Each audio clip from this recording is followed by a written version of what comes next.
lovely, majestic red peacock in his natural habitat. Notice as he shies away from the wild Pete. Look at the sheen of Pete's coat, obtained from the drink of hops and the eating of wild weeds. His song and dance, prescribed every Tuesday and Thursday. Nature, a wonderful gift.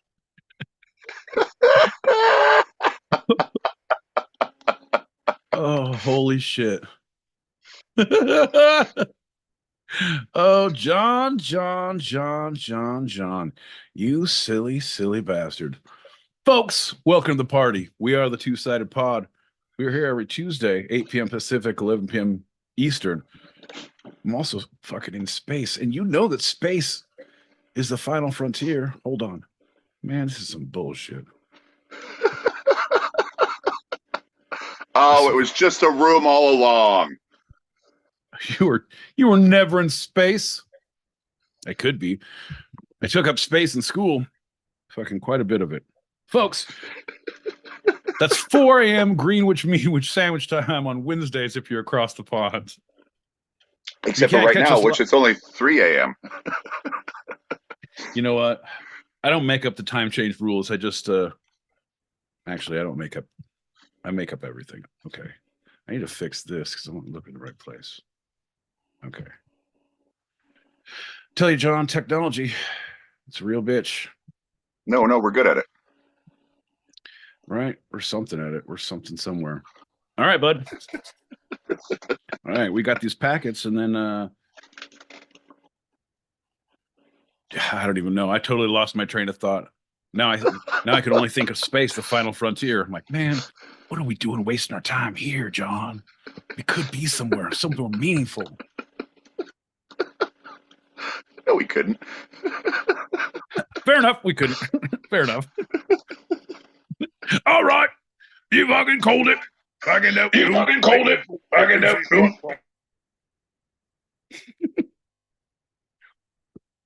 Those voices are turning me on. It'll happen. It'll happen. I'm going to let you know. It's not the first time or the last time someone says, hey, fucking turned on by the way you guys are talking right now. And it happens more often than you'd think. Ain't that right, John?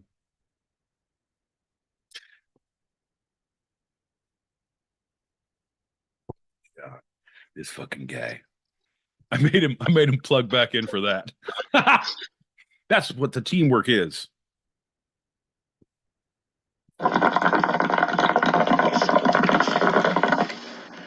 There you go. There you go. Hey, John. Hey, B. What up? Great day. What up, Lolly? So good to hear from you. So good to hear you. You sound healthy. Good, strong lungs. We like that. I feel like that should be a test, John. In the zombie outbreak, instead of, like Terminator, they'd have to like look at their eyes or make them walk by dogs or something to make them bark to see if they're human or not. I feel like zombie apocalypse, if you wouldn't be able to take full bong loads every time you come into camp, you have to take a big old fucking rip. And if you can't, like, you're a zombie, bro. What does that mean? It means you take 2 more bong rips. You go to the fucking zombie timeout room. You smoke all this weed. And you think about what it means to be a fucking zombie. Then you come back and you try again. I don't know. I haven't worked out the kinks yet. I'm not really good at leadership. But I did like the sound of that fucking big chugger. That was a good one. And what's up, Doc? So, speaking of space and the final frontier, what do you see AI progressing towards the world nowadays? Ooh, hey, AI, hey, hey, AI. This guy. Turns out I've been on vacation for the last 2 months. This has all been AI generated. Hence the stuttering, the incoherence, the syntax errors. Does not compute. I think that's correct, sir. Am I not AI? Do I not have feelings? Do I not have this shot which I can drink? Cheers, John. Cheers to you. Pink, pink, pink.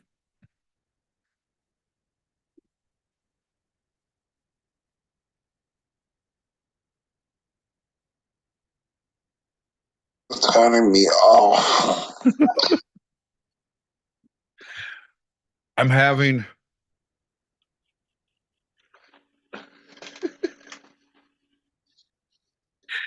involuntary reactions to your voice. Nope. The more it's something about the timbre, something about the way you speak or the cadence. Yep, it's the cadence.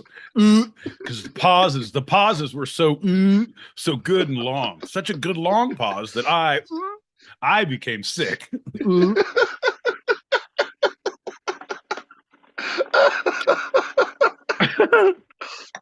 Oh, it's so dumb. That's so good. Fuck yeah, Muley. You're the only horse donkey procreation I've ever trusted in my life. I thought you were going to say you're the only good long pause I've liked in my life. Yeah. Well, that could be taken. See, this AI wouldn't be fucking fooled by this. They'd know the spawn of a horse and a donkey. They'd know about mules don't have paws. They'd come up with a joke about the whole thing. Long paws, those are called hooves, John. I don't know, something like that. Fucking AI. Pop those, let's get started. All right, bud. Sounds good. Hey, Jeff Bridges here. As a young actor in Hollywood, that's a joke for the young folk. That's pretty good. I was just wondering on Bugs and Daph's question is, one of my fears in Hollywood is AI going to replace young actors like me? You keep saying young, Jeff. You're old as fuck. Oh, okay. That was a pretty good Jeff. That was pretty. There's one. I like that. Yeah, but that's what AI will do, man. But look at all the fucking. If you sign the right contract, that's going to be great. You can take my likeness and recreate that all you want, as long as I get a paycheck. I don't give a shit. Well, good evening, gentlemen. Listener here, but that's not actually true. Maybe I'd be on the YouTubes, maybe I'd be on TikTok, liking your videos. But I can't tell you how many times I've called in. You know, I like to listen to you, don't like listening to me. But I just wanted to say hello to John L. Peacock and my boy Pete. Good evening, you fine gentlemen. I understand that you are not yet drunk, but hilarity will ensue. Okay, goodbye. So good to hear from you. So good to intermittently, wherever you may be passing through. Ah, yes, the two-sided pod here on Tuesdays. We're the way station for the infinitely lost. We're here 8 p.m. Pacific, 11 p.m. Eastern. That's 3 a.m. Greenwich Mean Wich sandwich time if you're across the pond. And if you are, and you're up at this point, God help you. Good on you. Good on you. Well, let's fulfill both of those prophecies. Give the audience a little bit more of us, and get us a little bit more drunk. Give them a little more of us. I don't think they asked for that, John. Yeah. We want more of you. No, John. You're hearing. This is how your selective hearing gets you in trouble with your relationships. All right, what I'm hearing is you're really pleased with all my behavior, my sleeping habits, my cleaning status, and my choices of friends. Is that correct? All right, well, fair enough. I'm going to go have a beer with the boys. Cheers. Yes, I would like another shot. Bink, bink, bink.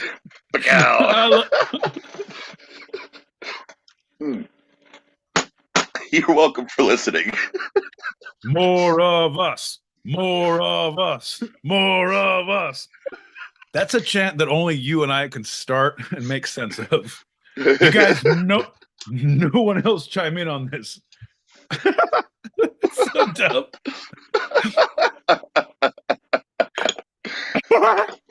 Well, speaking of dumb. No, I want to explore this. John, think about this. Think about this? We're in a crowd of people. More of us, and people around us start like, more of us. No, not you, not you, Whoa, not you. whoa. Nope. Shh, quiet. More of us. We're trying to keep going. More Stop, everyone, stop. Listen to us. Stop. More of us. All right, John, let's go get him. Yeah. Well, howdy.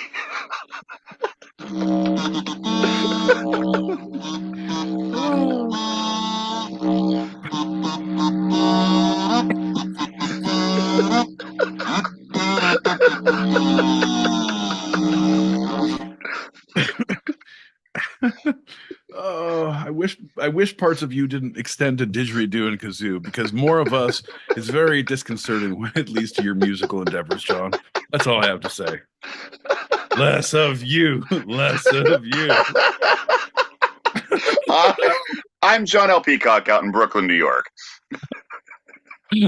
I'm more of my boy Pete in Southern California. And you're listening to Two-Sided, a live recorded podcast where each week I challenge Pete with a bit of the two sides of life, the serious and the fun. Yeah, John, the wrong and the right, the you and the me, the no and the yes, the ebb and the flow, the push and the pull, the give and the take, the yin and the yang, the Abbott, the Costello, the pad, the tie, the Han, the Chewy, the did I say nope, too late now. Francis and Pee Wee? Yeah, Francis and Pee Wee. You fucking stole my bike, John. We're gonna get to the bottom of this here on the Two-Sided. Oh yeah. You got the Han and the Chewy one. I know you thought about it this week, and you were so proud of yourself. You just completely derailed. You're like, I get it. Oh yeah. Crap! What's next? I thought about that one because I was like, got to give a Star Wars shout out. Fucking gave a shout out, you idiot. Francis, would you like some gum, fruit, or spearmint? Oh, fruit, please, Pee-wee.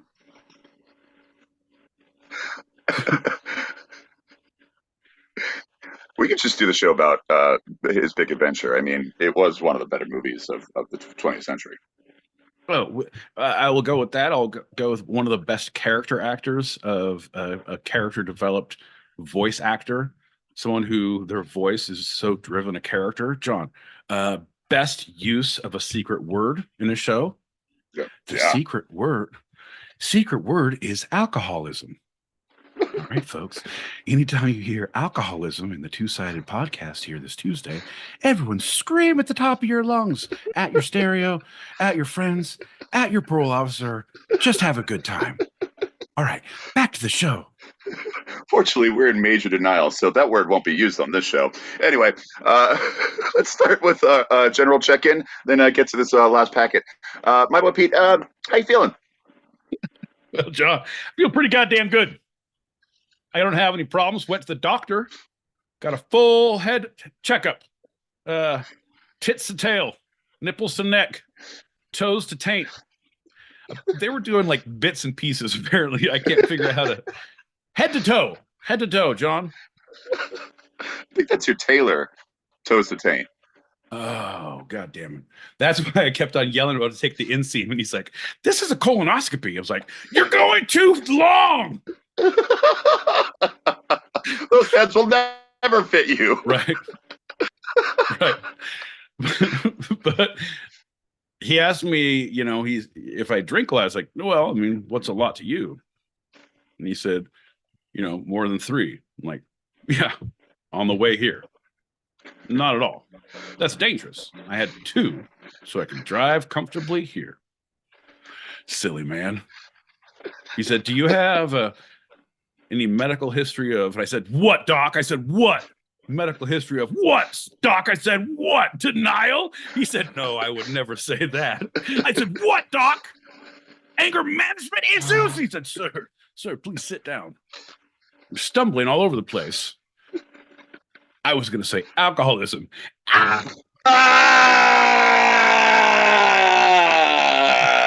It was worth a joke. It was worth a joke. Anyway, I got escorted out of the doctor's office. Anyway. He's like, why are you yelling? You'll laugh later when you listen to the show. I don't listen to your shows. Yeah. Well, Doc, that's your fucking problem. I'm going to prescribe to you one prescription of have a good time with the two-sided on Tuesdays. Fuck your couch, Doc. I'll be back. So the head doctor, to toe doctor, gave you a good bill of health there? Well, I don't know if he was a doctor per se, John. It was a guy in a white coat. He had drugs. He gave a bad prognosis and asked me about previous issues that led me here, all of which led me to believe he was in the medical industry of some sort. I can tell you once I get a letter from my copay. I threw my insurance card down when I left the alley, so I'm pretty sure they'll bill me. By white coat, you mean white unmarked van? Yeah. Coat, van. I don't know, John. I don't see clothes, accessories. I see color only. It was enveloping him. I'm sorry, I don't see clothes. I just see colors. It was either a white coat or a white van or a white plane or white skin. I don't know. I only see colors. I don't see anything else. Hey, let's pop those packets. Hey, John, that's a great idea. Shout out to the listeners, anyone who's live on the stereo streets right now. Thank you so much for tuning in. You can hit that link above our heads and go live to our page on the YouTubes, where we go every Tuesday, 8 p.m. Pacific, 11 p.m. Eastern. That's 3 a.m. Greenwich Mean Sandwich time on Wednesdays if you're across the pond, the Yucca. Right now we got Mona in the house here. There's a few more people. And but yeah, good to see you, Mona. She might have some news about some location that I'm keeping my fingers crossed for. We'll see. We're gonna pop some packets. We'll figure this out later. Batman and Robin. Not Batman Forever or Batman and Robin. I know you just said Batman and Robin, but not the film Batman and Robin, the character. You know what I mean? Shut the fuck up. I'm telling you, it's difficult in the moment. It's difficult, and unless you know us, and I should know a script by now. I really should. It should be pi. I should be able to I can recite pi to the fucking 29th number because I fucking say it every goddamn Tuesday, 8 p.m. Pacific, 11 p.m. Eastern, 4 a.m. Greenwich Mean Sandwich time, unless there's a time change, which is 3 a.m. Greenwich Mean Sandwich time if you're across the pond in the Yucca. I don't know, John. It's a tough road. We'll study up. Hey, Abbott! Abbott? Abbott! What? Oh, I was just getting scared for you. You don't have to yell for me, all right? I'm right next to you. Well, I was just getting scared listening to the John Peacock and My Boy Pete podcast. Well, don't worry. No one's going to be listening for long. Ooh, wise guy, eh?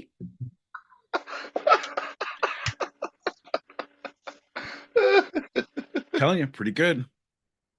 It's not too bad. I hired him to do voiceover work. I'm gonna have him listen to all the court recordings of my father's court proceedings, and then use that voice to tell me he loves me and I'm a good son and he's proud of me. It'll be worth the money, John.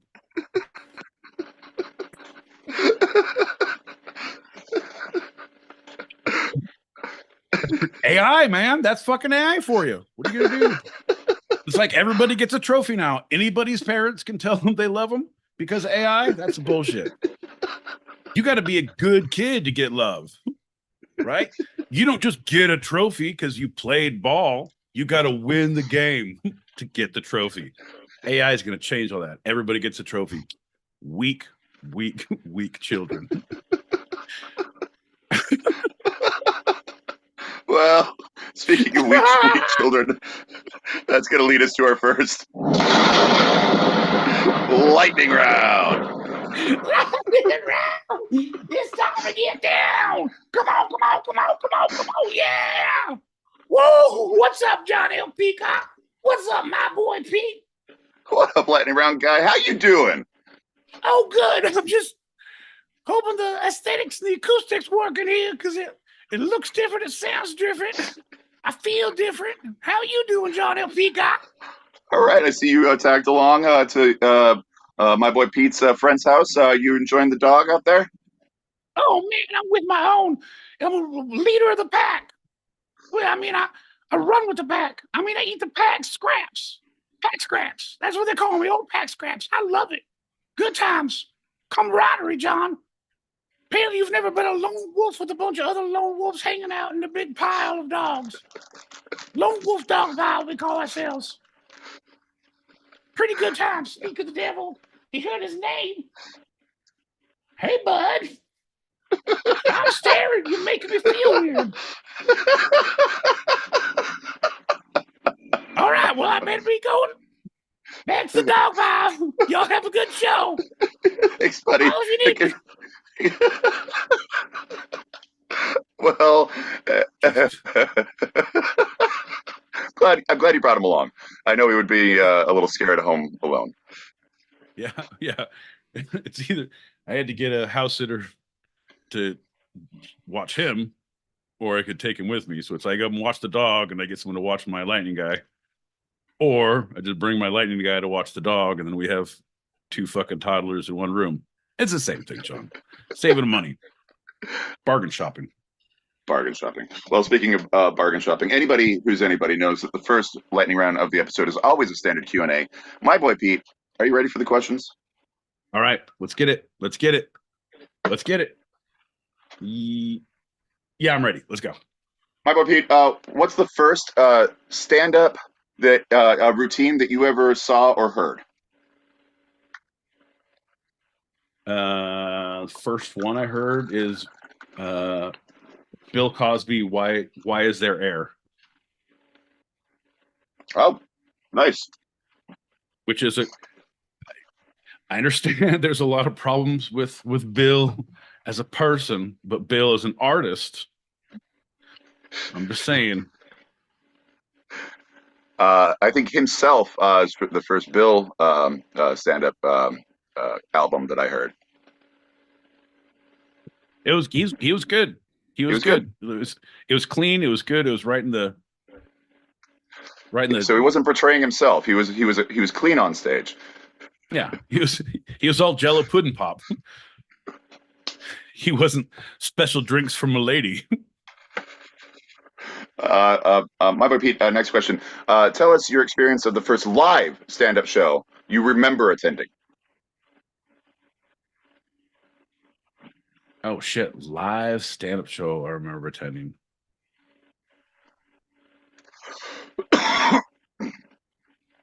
That would have had to have been like a open mic. I assume so. Yeah, I wasn't thinking famous. It was the first live one. The first live would be open mic at the what was it called? The Castle in Safford. As you're driving out on the way out, they used to have like cheap drinks and lots of fights. Yeah. Great place. Loved Great it. place. Good memories. Loved it. They had karaoke and they had they had open mic, and I saw people, they did a stand-up set, like 3 people doing stand-up. It was like, holy shit, okay, you're not funny. You're not funny at all. Like, go up. I'm like, fuck, I'm not funny. No. It was probably Mormons who were not drinking in there, but going just to do their stand-up. Right. Hey, you ever noticed how God says have a bunch of wives, but says don't stop having wives? Anyway, that's been my time. Thanks. Tip your bishop. He'll be here every Sunday. 10%. All right. My boy Pete, when did you start using jokes for more than to be liked? John, you're assuming a lot with that fucking statement. I'll be totally honest, bro. I don't think I ever did. To be totally honest, I don't think, like, oh yeah, you can use it for I can make money out of it from acting. I can use it as a skill when I do trainings. I can use it as a skill when I present. I can use it in writings and in when I do presentations. But at the same time, like, no, it's I'm just trying to get likes so I get a job. I'm trying to get likes so they ask me back. I'm trying to get likes so you guys fucking comp some drinks after this fucking meeting, because right now I drove a long way. It's a fucking long drive home, and I feel like I need to be a little bit impaired before I get back on the road. I'm a guest speaker. I think you owe that to me. Likability, John. It takes you a long way. You're like, all right, this has been my time. They're like, you're supposed to train us right now. Yeah, tip your waiter. All right, I got to get going. It's like, we're in your house. All right, well, you guys have been sweet. I got to get out of here. Great audience. Great audience. Hey, is there a bathroom I can use for? It's your house. All right, I'll find one in the gas station on the road. Thanks, guys. Final question, my boy Pete.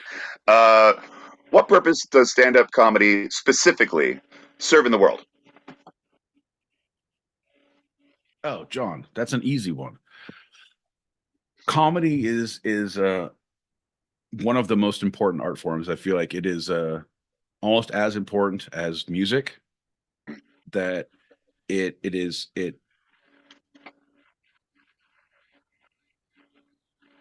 bridges international gaps. It bridges communities together. It knows no boundaries. When something is funny, it's funny. When something hears beautiful, it sounds beautiful, it's beautiful. You know, like it doesn't. And the basis of comedy, you know, silent comedy. I wouldn't go so far as say miming, the lowest of all fucking comedic forms. Don't get me started. But you don't need words. The idea of just, and if you hold that in your soul in a comedic fashion, like, I'm just trying to get a point across. I'm trying to make this funny. How would I do that if I didn't use words? A lot of eyes, a lot of body, fucking a face like this, all that shit. Right. You know, and then you craft your words around that, and the words will come, but you'll become internationally funny. You'll be huge in the UK. 3 a.m. Greenwich Mean Sandwich time Wednesday mornings. Ain't that right, John? That's right. Yeah. So you're saying that stand-up comedy is not just the words. You started with the non-verbal humor, and I thought, oh, maybe he got the question wrong, and he's just going through comedy in general. But you brought it on back. You said that is like the foundation, and then you wrap your words around your physical persona, your physical comedy. Correct. It's a whole being. It's a whole. Could you be funny if you had a bag over your head and you were tied down to a chair? Could you continue to be funny just verbally? Same way, could you be funny if you couldn't say a word, but you had use of everything else? Okay, if you can conquer those two and you can now put them together and find the fine line of that dance, when one thing can't convey enough, use this other form. What was his name? Dress to Kill was one of his stands. Eddie Izzard. Eddie Izzard. When he did his bit, he's like, yes, no.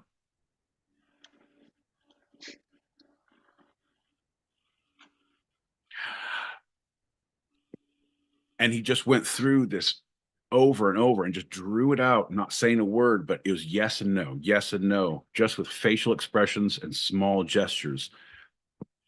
And it was just like, oh my God, it was a masterclass in just conveying emotion, carrying how to speak, how to communicate. Do you need to know the language? Nope. He knows them all. He can do this whole fucking bit in 3 other languages, but he doesn't need to use one right now because he's just Yeah.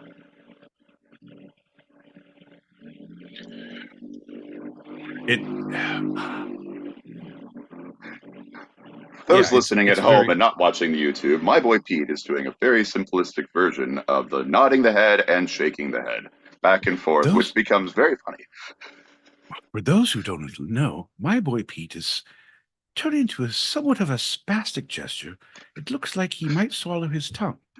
Yes, EMTs will be on scene shortly. Programming to resume immediately after.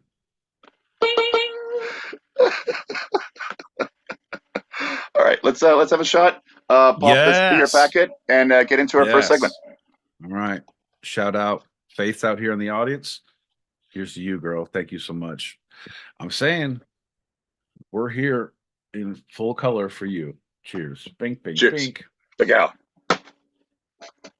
Mm.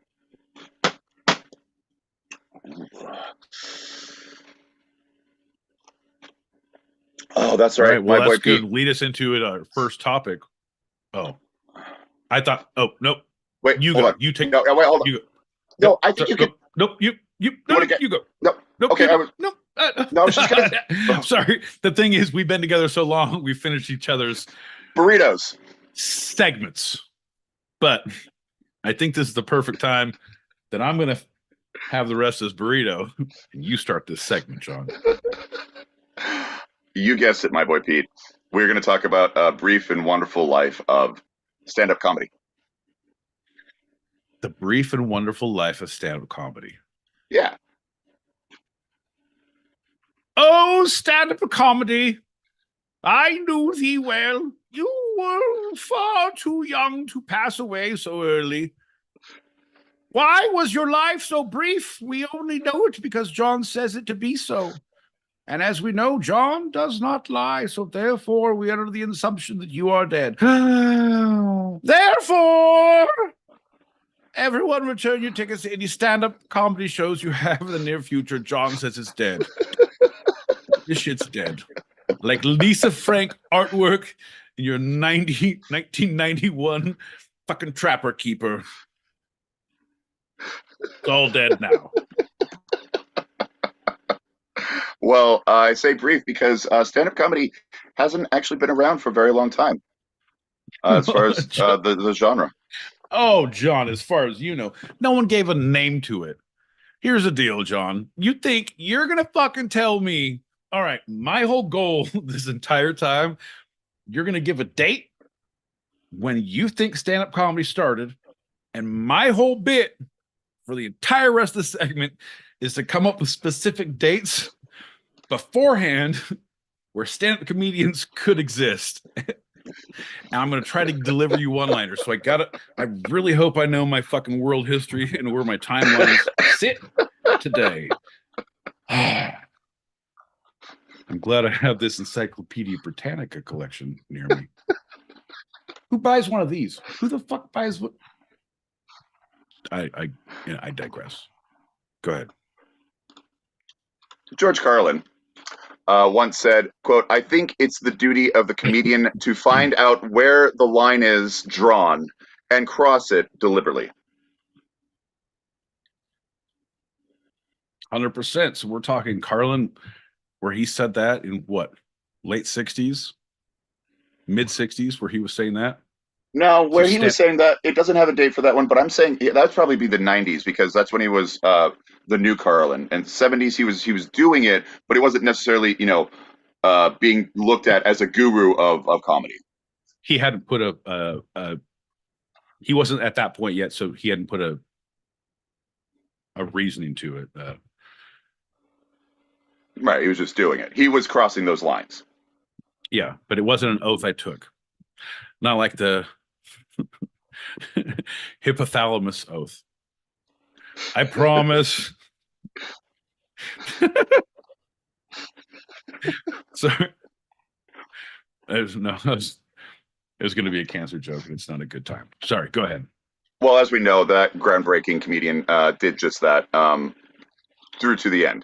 In 1972, Carlin's 7 words you can never say on television routine provoked a public debate about freedom of expression that eventually resulted in the 1978 Supreme Court obscenity case and helped define the limits of acceptable free speech in television and radio broadcasts. Jesus Christ, John. I knew somehow you're going to make this weird and awkward. Why you got to fucking bring the Supreme Court into it? Why you got to fucking take my rights away, John? What I can and can't do. The jokes I can and cannot make on or off the television. Why is that, John? Why you got to bring this to my table? John. Well, Jerry Zoltan said before Carlin could cross that line, many comedians had to come before, breaking boundaries and redefining stand-up. Quote, today's generation expects comedians to push the envelope and get people to think, but it hasn't always been that way, says Zoltan, who's the associate professor of communication arts and sciences and American studies at Penn State. Right, because you're thinking as far as how he labeled it, you're going back to what? Lenny Bruce, you're talking 40s, 50s. This is when we put a name on what it was. This is comedy. This is stand-up comedy. This is sketch comedy. This is situational comedy. So the name, so it's just like EDM music. Like, oh, it's electric music, but this is house. This is fucking acid trance. This is ethereal fucking disco hip hop, reggae funk, soul rebellion. This is totally different. Oh, it's only played by the Alaskan Inuit tribe in just north of Juneau. Juneau, that music, that beat you'll never hear. Juneau, it's just north of there. So the American stand-up comedy has its beginnings in the minstrel shows of the early 1800s. And as stand-up evolved, the medium came to reflect America's social history. Right, because the minstrel shows, those were the first true stand-up comedians. Like, oh, what's new, sire? Well, did I hear thy crops were dying by the hundreds? Well, none of thine problems.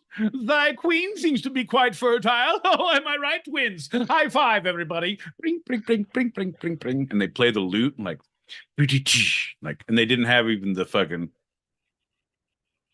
Nope. You're not even. Are you seeing the medieval stand-up show? Didn't they have one in? Didn't they have one in Robin Hood Men in Tights? A stand-up show? Wasn't Blinken in stand-up? Wasn't there a stand-up bit? Oh, no, but I know there was a stand-up comedian in Robin Hood Men in Tights. He was the bad guy. Right. It was also Blinken because it was Dave Chappelle. He was the good guy. Oh yeah. Oh no, that's right. What's his name? Richard Lewis. Yep. Was the bad guy, but he's a good guy in real life, and Chappelle was the good guy in the movie. Moving on. What are you trying to say there, John? Finish that sentence. It's just in juxtaposed. Man, they was all different and shit. So these minstrel shows were a reflection of the racism of the time, because they mostly ridiculed and caricatured African Americans, with white performers blackening their faces with burnt cork, exaggerating their eyes, noses, and mouths. That's the minstrel show. I mean, what year? What year was this? When was this? This is the early 1800s. This is pre Civil War. Apparently, you've never seen. Do you remember History of the World? Part 1 or part 2? Yeah. Well, either one. Hail Gluteus, Hail Maximus. He did this, my first set. Yeah, I'm going to play Caesars. It's going to be great. As your agent, I suggest you run fast. Oh. John, I'm saying it's been around for a long time. We just haven't put a name on it. Right. Minstrel show. Well, a typical character in the minstrel show was Jim Crow, a caricature of a black slave, the stereotypical happy I'm not even going to read the rest of that. Originating from the song "Jump, Jim Crow," written by a white performer, and later segregation laws became known by that same name. So that's where So the how? segregation law names come from. So how are you? I mean, where are you pulling this? You're going stand-up comedy. Okay, because are you trying to make the correlation that stand-up comedy is based in minstrels and minstrels are based in racism? Are you talking? Are you telling me I can't fucking love stand-up comedy anymore because it's racist? Well, John? listen. The entertainment of America at this time, pre-Civil War especially, was Oh, all John. racist. So that I don't. doesn't matter. I'm Musical not sure. theater. Yeah, no, I'm not sure if you understood the time you're talking about. Any time before, I don't know, 1996, everything in our fucking past was racist, John. We didn't understand it until then, and then we people didn't take steps to start fixing shit. I don't know until like 4 years ago. Yet. Hey, man, there's been a lot of fucking hopes and prayers I've seen. Like, I get it, right? The thing is, I always feel it's too. And as someone as an ally, I feel it's like, what do I have? What can I do? It's too little, too late. I'm always for everything, but it's like, am I organizing something? I'm not doing that, but I'm participating. I'm doing. But it's like, yeah, everything we had previously is based on all of our great music. Fucking comes from all of our horrible racist roots. Yeah. All of our fucking comedy, a lot of great art, dance. Johnny, you look at all of these things that we, you know what? You're welcome. If we hadn't have just made the world a horrible place, no one would have had these fucking trials and tribulations, wouldn't have felt anything, and wouldn't have had to come out the other side looking like this. That's bullshit, John. Oof. Well, as the minstrel show faded away post Civil War and into the late 19th century, it made way for vaudeville. Unlike all right. Big fan of vaudeville, John. Big fan of vaudeville. See, unlike minstrelsy, it's a word actually. Vaudeville featured a variety acts that traveled circuits of small town vaudeville theaters. The Orpheum circuit, right? Audience members would pay a nickel to see singers, dancers, acrobats, magicians, and comedians. Right. The best. What I always think about being in Southern California, I go to Disneyland probably once every 3 years, 4 years. I used to go all the time when the kids were little, or not my kids. I mean, just kids in general. Just, the children. Fuck, John, this is the children I'm responsible for. Fuck. I was like, no, not that. 23andMe says, nope, not according to that. In accordance with the state of California, nope, we're not going to do that either.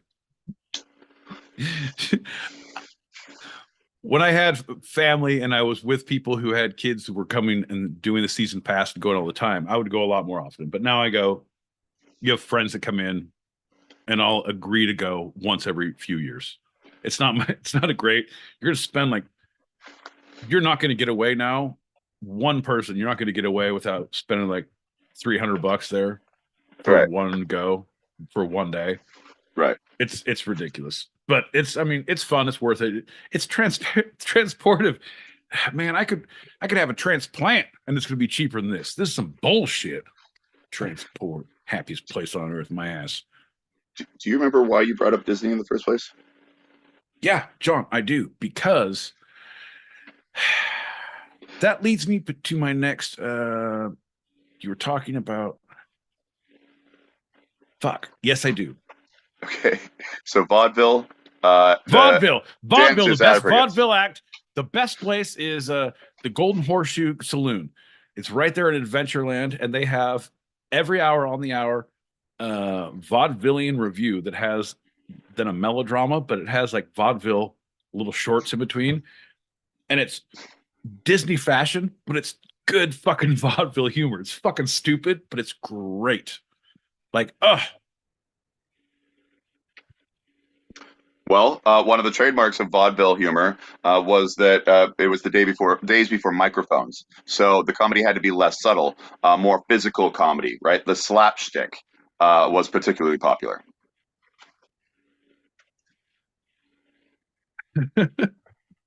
100%. Oh, I lost my hat. I bent over to kick my hat. Turns out it's a cobra, and I kick a cobra onto your face, and the cobra attacks you. Isn't that? Nope. It's a different video I saw.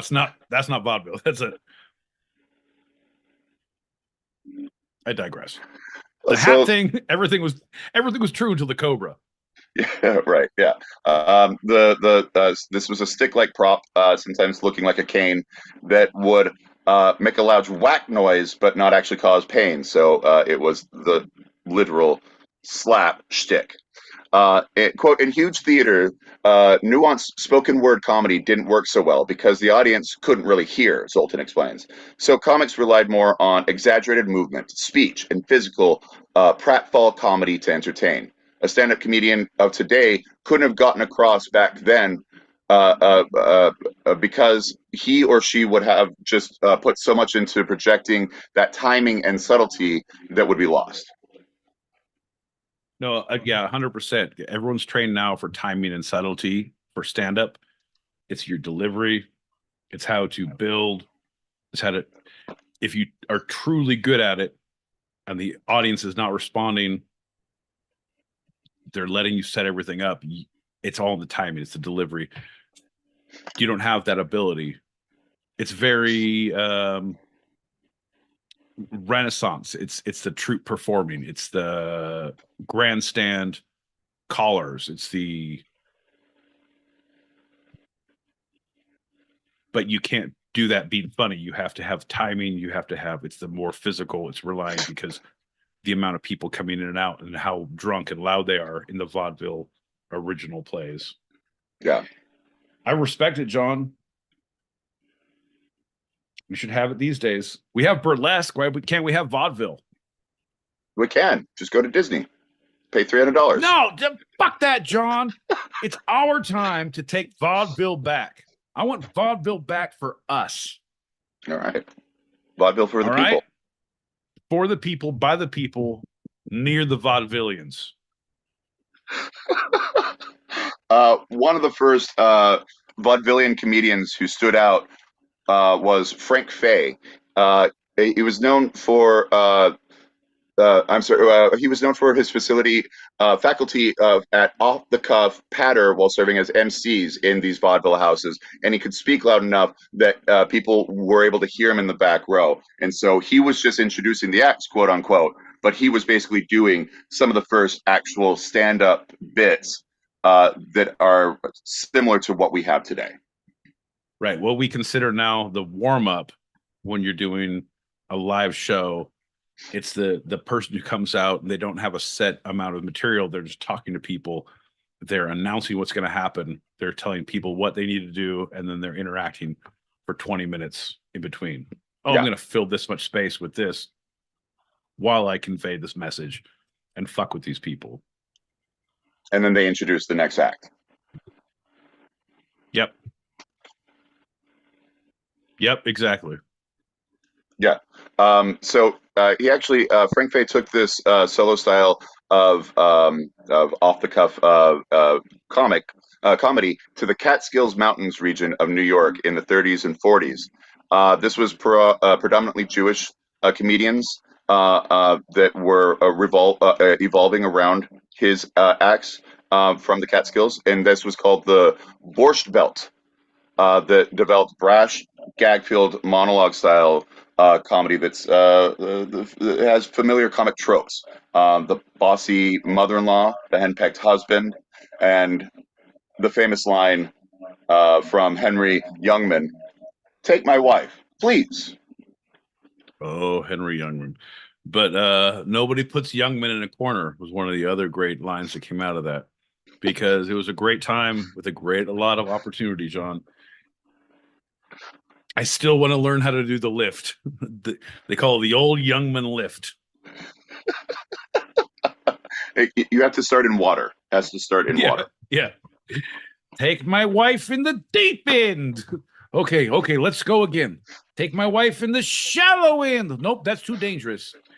In 6 feet of water. There's my wife floating over there. We're all safe. Let's move over, please. Almost got it worked out. During these days when more verbal comedy and stand-up was happening in the vaudeville circuits, vaudeville theaters had signs posted backstage of prohibited words. A word like golly or darn would be prohibited. Fuck. Can't say golly. Shit, my whole act was filled with darn. The fuck am I gonna do now? Fuck if I know.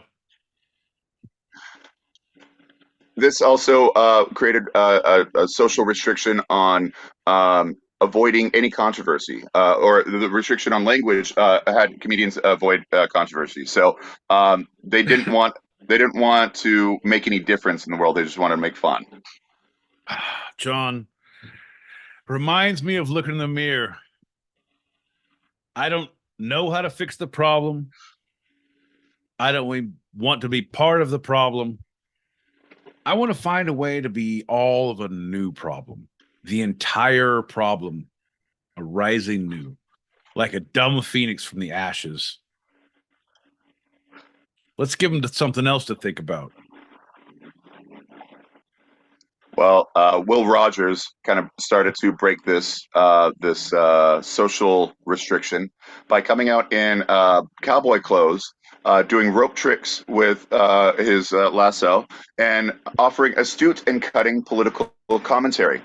And he got away with it because everything else was so silly that he was able to say these very controversial things, and it went right over their heads.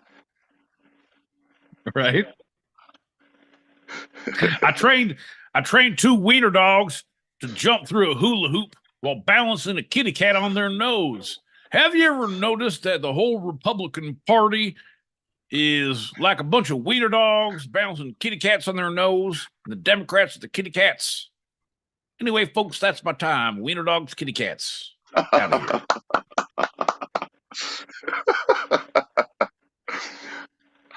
A big fan of this Faye guy was a British comedian who started to change the genre into more of what we know it today. Who might be this British guy who grew up in the vaudeville circuit and became very popular here in America? I'm sorry? Do you have a guess of the British guy that I'm talking about? British-born, American-raised, vaudeville circuit, fan of this more monologue, off-the-cuff, talking with the audience, and became one of the most known comics of the early 20th century. People want him to run for president, but it constitutionally wasn't allowed because he was British. Gordon Ramsay. He served the troops by going overseas and doing stand-up. But not Bob Hope? Yeah, Bob Hope. Huh. Are you just learning Bob Hope's British? Well, I mean, Hope is such an American name, John. The thing is, to all of my friends across the pond, this is a great example of the American entitlement that we don't even understand we have until it comes to us. And everything you're describing is Bob Hope, but it can't be him because you're saying it's a British guy. No, it's like, yeah. No, I know Bob Hope. That's not him. He said British. No. Next thing you know is like Alex Trebek is fucking not American either. Fuck off. He's ours too. Yeah, right. Yeah. American a treasure. That's an American treasure. Fuck you, Justin Trudeau. You're not taking him back from us. We're keeping the mustache too. So he had a weekly radio show, and because of that, his bits had to be fresh.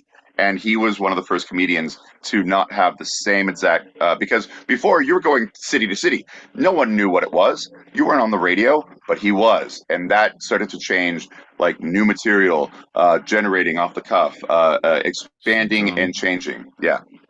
See, John, people people have said to me quite often, they're like, you and John L. Peacock remind me a lot of a young Bob Hope.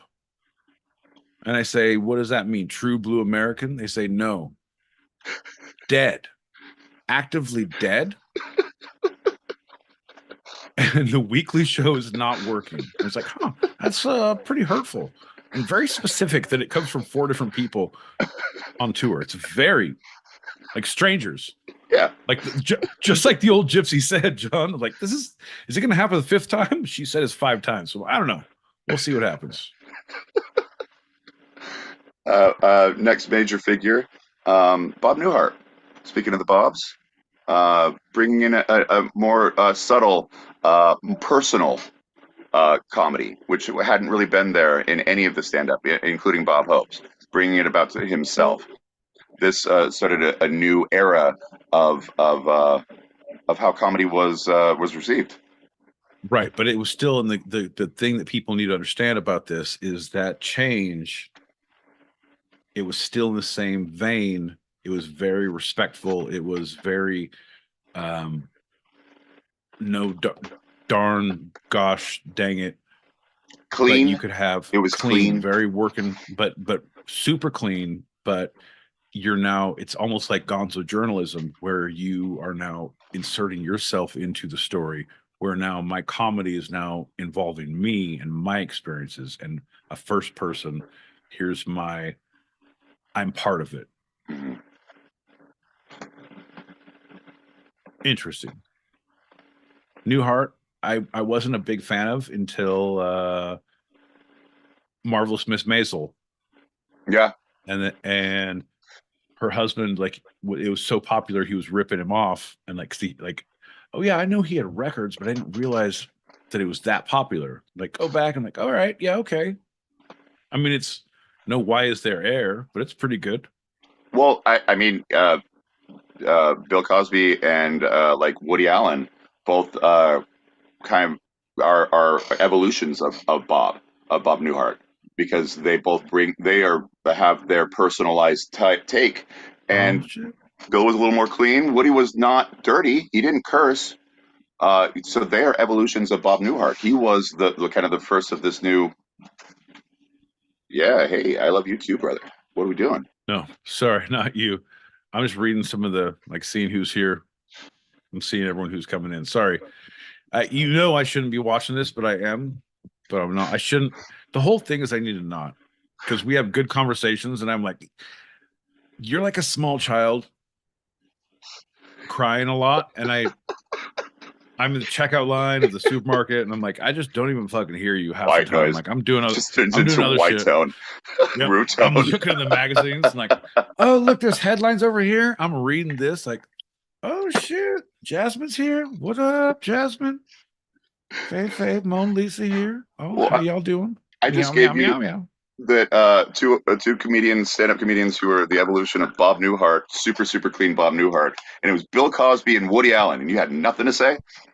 No, Bill Cosby. I was. Here's the deal, John. Not a big fan of Woody Allen. I can say that. His stand-up, his movies, his comedy, I've never been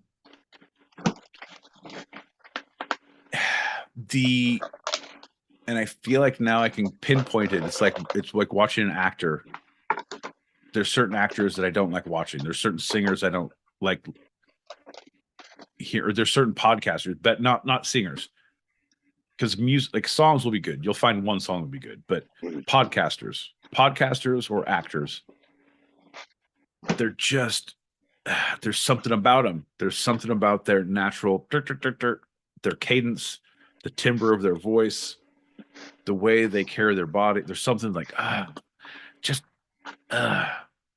it's not aggressive. It's not like, I want to punch you in the face aggression, but it's just like, it makes me uncomfortable, and I can't listen to Woody Allen and like his movies. Some of it, like Funny Girl, and some of them are good. Like, yeah, okay, I get it.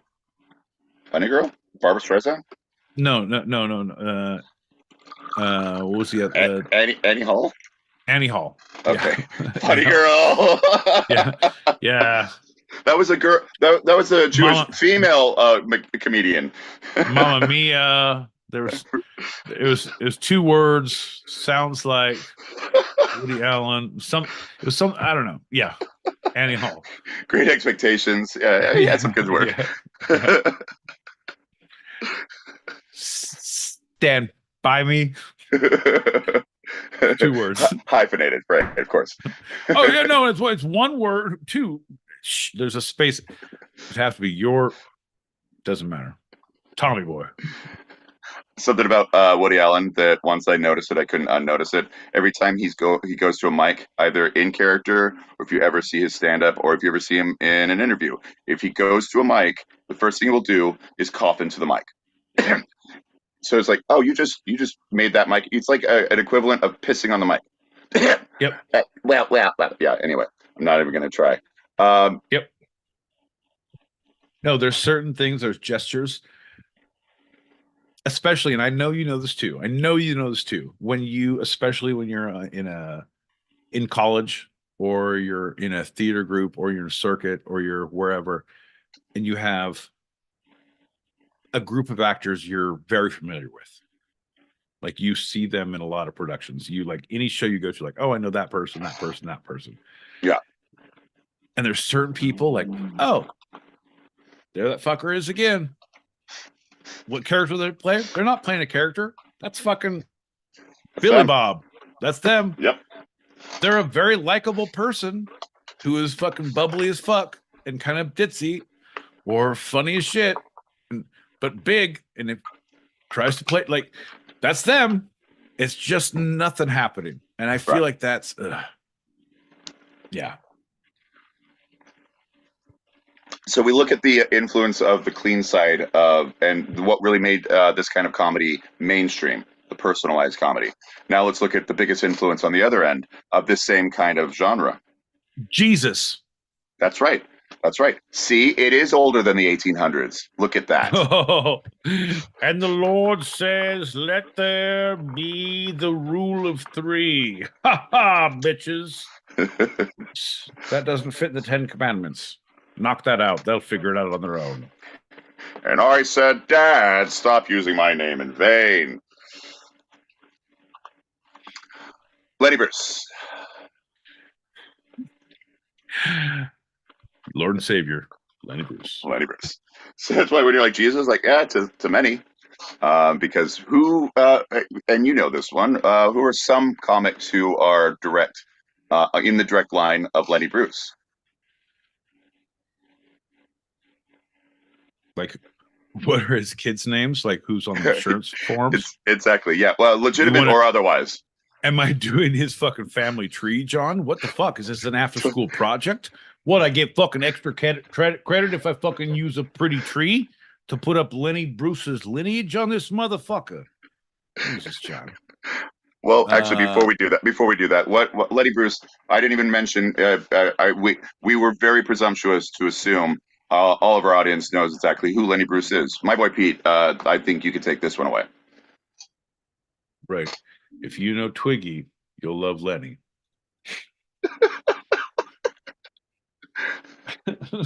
Lenny Bruce was a stand-up comedian in the 40s and 50s who was in trouble when there was the code of conduct and you couldn't say certain words or talk about certain things, and the police, he would continue to press the artistic front and tell his jokes. The art of talking dirty and influencing minds.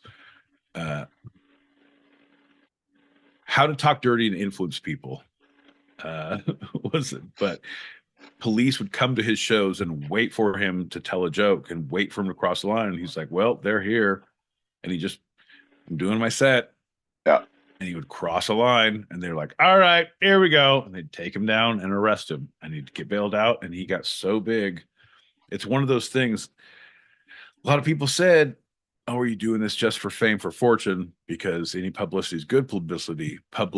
But I believe it's the art form. Like, I'm not going to be censored. Yeah. I'm here. I have something to say. I want to say it. Well, I got the dirty words, John. yeah, I just need a microphone and a milk box to stand on so the world can hear me. the charges against him were from obscenities, obscene material to X-rated pornography is a law that they would clap him with over and over again. He wasn't exposing himself; it was the words he used. And then they would use him in court.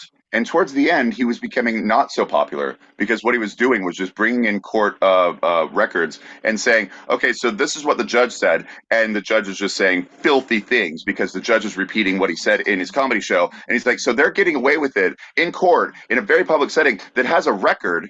And I can't do it when you're paying me to make you laugh. And that didn't give him fame and fortune, but he was showing the system for how broken it was. Right. John, I feel like Lenny Bruce was the two-sided pod all wrapped into one. Because he's dead? Well, yes.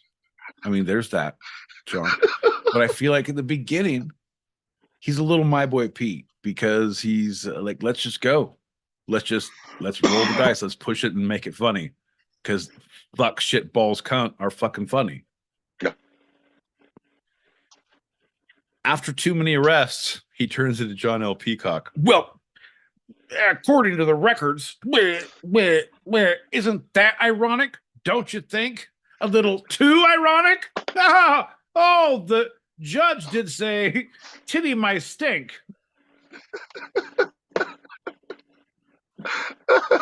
Fun side note. It's known that the first law or joke he got in trouble for was he was bombing, trying to do clean material, and he had a live band behind him. And so he turned around and said, he's sweating. I'm sorry. He's like, oh, it's time for the jacket off bit. And he took his jacket off. And someone overheard him on the mic and complained. And he didn't get his money for the night and couldn't go back to that club ever again. That was the beginning. The jacket off bit. Well, time to put my dick in the mashed potatoes bit. Oh, now I'm in trouble. Didn't know it was this kind of club. Y'all are a bunch of fucking prudes. And your mashed potatoes suck. No paycheck? All right, we're leaving. I'm taking these potatoes with us. They don't want your potatoes, man. They don't want your potatoes. They're delicious. It's your equivalent of coughing into a mic. Yeah. Bear with me. I come back from the pit of pimps and whores. Careful, John. I'm making this shit up as I go. Cheers. Cheers to Lenny Bruce and all that followed, because there's so many.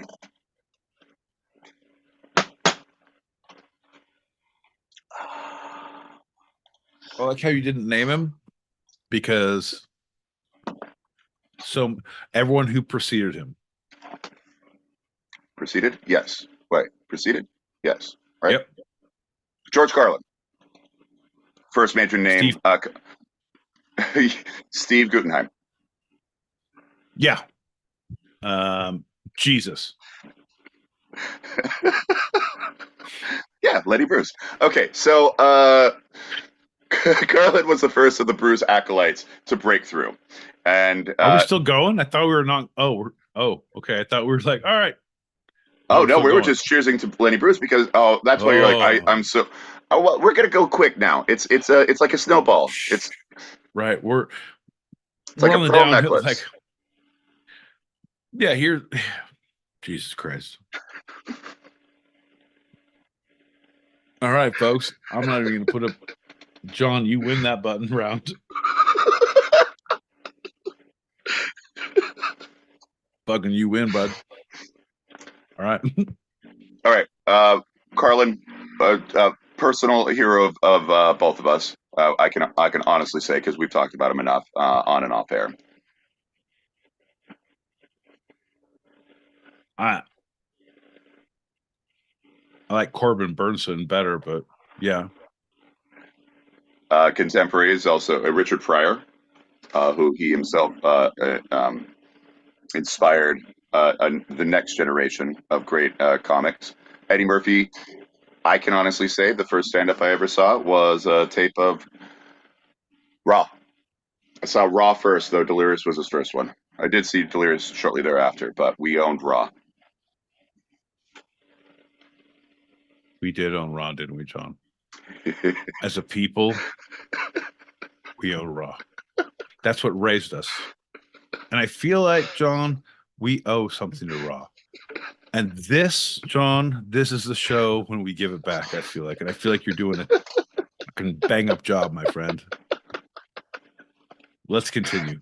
Cheers to you, bud. You're doing good work. Cheers. The Lord's work. Did you see those? Really, this is. I don't know if I saw another stand-up or heard. I think Bill Cosby would have been the next stand-up that I heard audio. And then Dennis Leary probably. So this is a long gap. I was watching Raw and Delirious, Eddie Murphy's two major stand-ups in the '80s, over and over again, and not really exposed to anything else that was under the stand-up genre.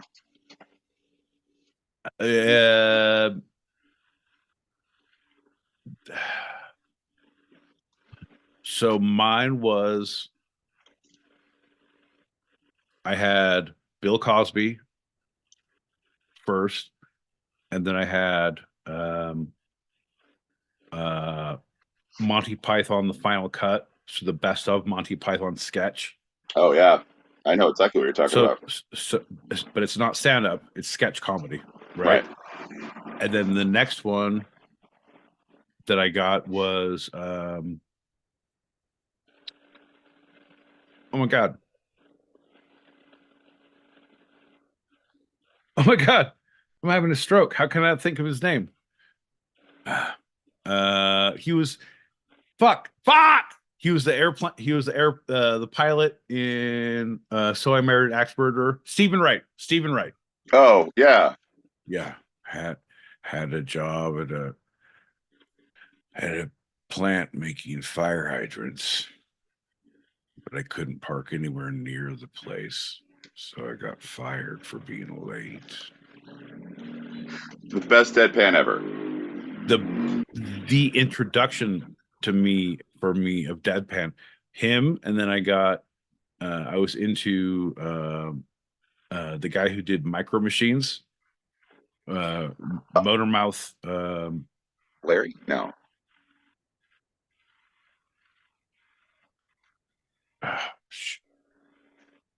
Mitch Motormouth something. Fuck, it's gonna hit me like a ton of bricks. Anyway, he did a tape. So my parents on Christmas would give me these tapes, and it's what I was into.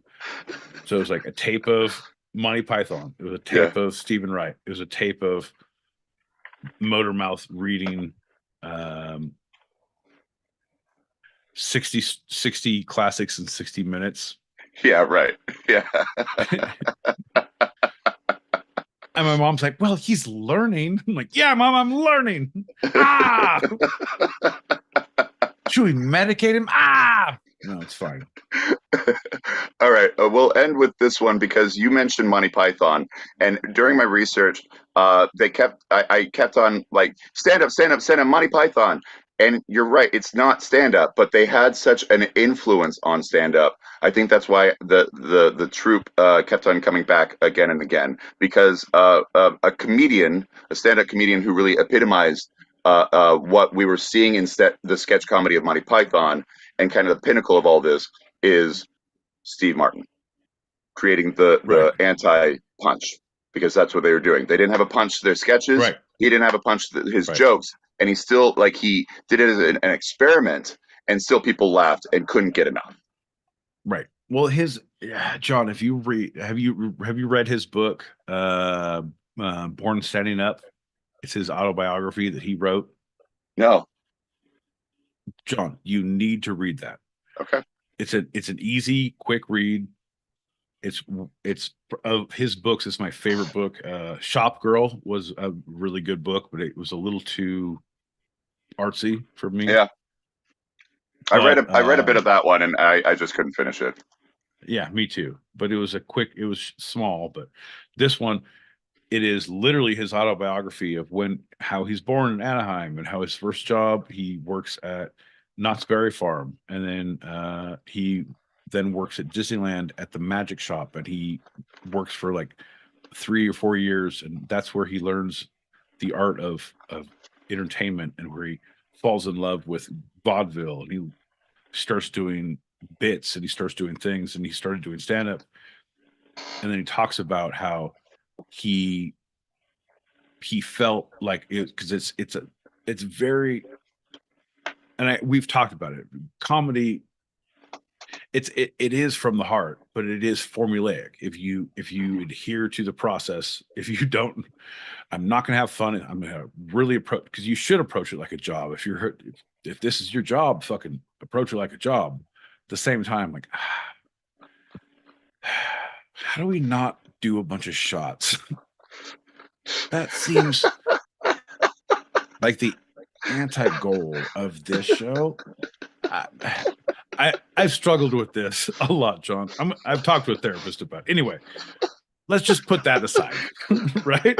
But if you put in the work and you're like, oh, here's the formula, and like, these are the bits, and here's the beats to say, and here's how to set up works, and once you've conquered this, and here's the formula of the show, and this is the amount of jokes we need to have, and here is the amount of leeway I give, and here's the amount of leeway you give, and we do the formula, and we kill it, and we kill it for fucking coming up on 3 motherfucking years on April 1st. I don't know about you, John. It seems like we should be better, but we're not. Here Tuesdays, 8 p.m. Pacific, 11 p.m. Eastern. That's 3 a.m. after the time change on Wednesdays, which means sandwich time. John, but I'm saying Steve Martin did the formula. He figured it out. He got to the point of, I'm not having fun anymore. I'm not having stage fright. I can make people laugh, like 1, 2, 3, laugh. 3, 2, 1, laugh. 4, 3. But he found that there is always the comedian is always giving the punchline. Your job as a comedian is to figure out where the punchline is and to make it accessible to everyone. Right. Don't, like, I make you work for it sometimes. Like, shut the fuck up, John. I'm not done delivering my fucking setup. That's not a good joke. I'm learning. He can be taught. But he had the epiphany where he would do, and he writes about it, where he's like, okay, everyone, let's all go get French fries from McDonald's. And he had an entire auditorium in LA follow him outside as he ran down the aisle, and he got into a cab and said, all right, people, follow me. And he got into a cab and left. I'm like, what the fuck? And they all stood there. He's like, go around the block. And he did, and they were still there. They just waited. Like, what the fuck? Meta, John. What the fuck? Someone who actually took the entire audience of Carnegie Hall out for milk and cookies was Andy Kaufman. He was more known for his characters, but he was also a stand-up, and we got to give him a couple. Like, I'm done. The script is over, but, you know. Good. See, Andy Kaufman was more, I felt like he was more of a sociologist. He went to see, he was, what is the guy now on HBO? Ben, what is this show? Shapiro. No, Practice, or fucking, he's the guy who's really deadpan. I'm like, okay, so here's the deal. You're really worried about telling your friends that you lied about this. So let's practice you telling your friends you lied about this. Nate. Yeah, Nathan. Nathan Lane. No, Nathan. You know what I'm talking about, right? Nathan for you. It's not the practice, it's the rehearsal. Right. Now, right, I know what you're talking about. The practice is one of those, like, Nathan, cop shows. Yeah, Nathan. The guy Nathan. He has like 3 shows, and a lot of his comedy is based on that fucking, like, it's like the Chris Angel lean in, like, I'm gonna make you feel uncomfortable, whatever is happening. Like, yeah, there could be magic comedy, but whatever, you feel fucking unclean now. Yeah. Oh God. Fucking the magic was inside me the whole time, and I have to go shower. This is some bullshit. What a great show. I recommend it to all my friends who come to Vegas. This is a bullshit.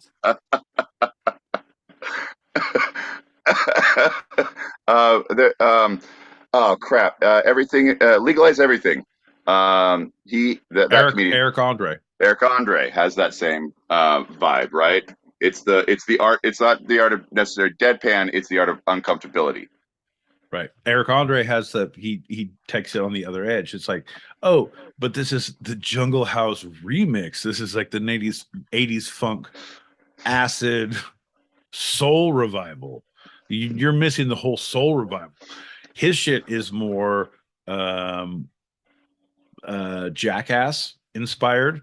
Yeah. So it's almost punked feeling, but it's just his segments are very Jackass to himself in public, but his show and his comedy, his stand-up is like which is great. I highly recommend it. His stand-up, his show is a fucking acquired taste. Like, do you like coffee? Yeah. All right. Do you like espresso? Fair enough. Do you like Turkish coffee? There you go. That's Eric Andre's show. Yeah. It's not a late night show. It's not a stand-up, but it's not. His stand-up, Legalize Everything, is a great show. If you like drugs and stupid things and stupid people. If you're listening to the Two-Sided Pod, Tuesdays, 8 p.m. Pacific, 11 p.m. Eastern, that's 3 a.m. Greenwich Mean sandwich time if you're across the pond. John and I hope you are. Because welcome to the UK, John. Welcome to Time Change. We have from the YouTube Nathan Fielder. Nathan Fielder. Uncomfortable. Okay. Uncomfortable. How are you seeing the things that I can't see? Speaking of uncomfortable, Dennis Leary, who was one of my first stand-up tapes, stole everything from his good friend Bill Hicks. Bill Hicks is the guy we should know more, and he does have some stand-ups that were recorded, but they never became mainstream, so I think you can YouTube them. But Bill Hicks was a fantastic, in-your-face comedian, and his good friend stole everything that he had when he died of brain cancer. One day, John, I hope to be known as a Bill Hicks, and you two can go on to a Fox series of fire engine in Philadelphia for the fucking gingers or whatever they call it these days. I don't know, John. I'm sorry, you interrupted me. I just have to say, allegedly. Dennis Leary, allegedly. Okay, yeah. All right, I'm done. Easy, Carlos. Slow down and see you. Allegedly, he will sue. Between Two Ferns. Jasmine brought up Between Two Ferns. That's Zach Galifianakis, his ability to make the awkward and push the awkward now. Yep. So good. So good.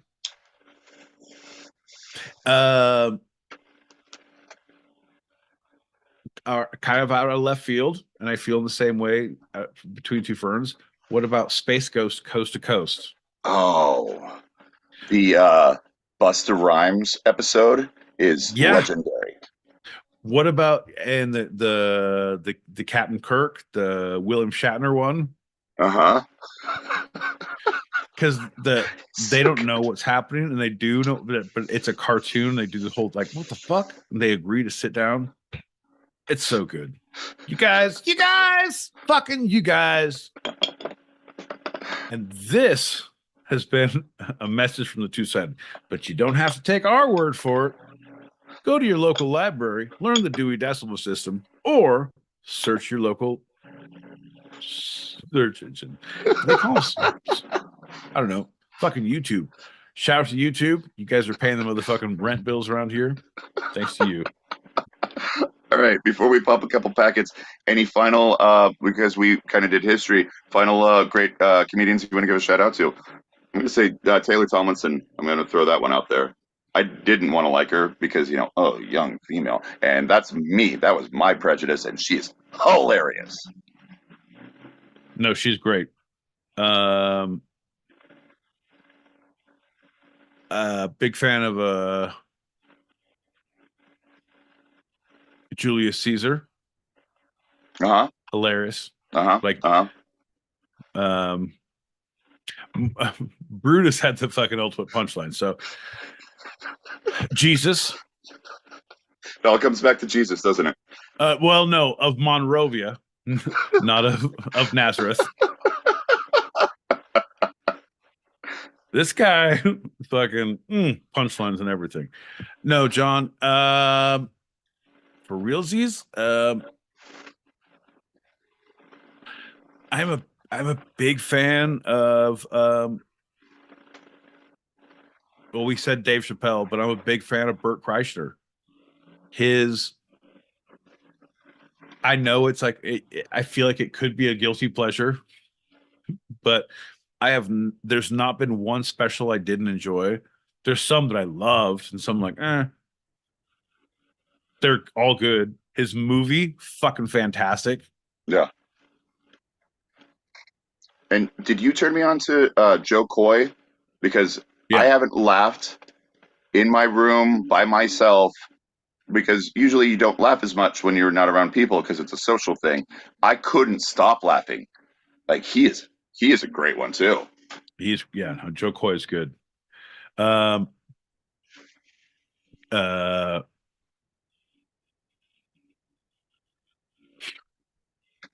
Gabriel Iglesias, Fluffy. You turned me on to him too, yeah. His shit, he did Dodger Stadium, like crying, laughing. But if you don't have time to watch all of those specials, watch Carlos Mencia. He does the greatest hits of all of them.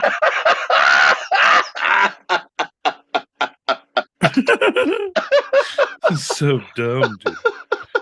So dumb. Fucking God.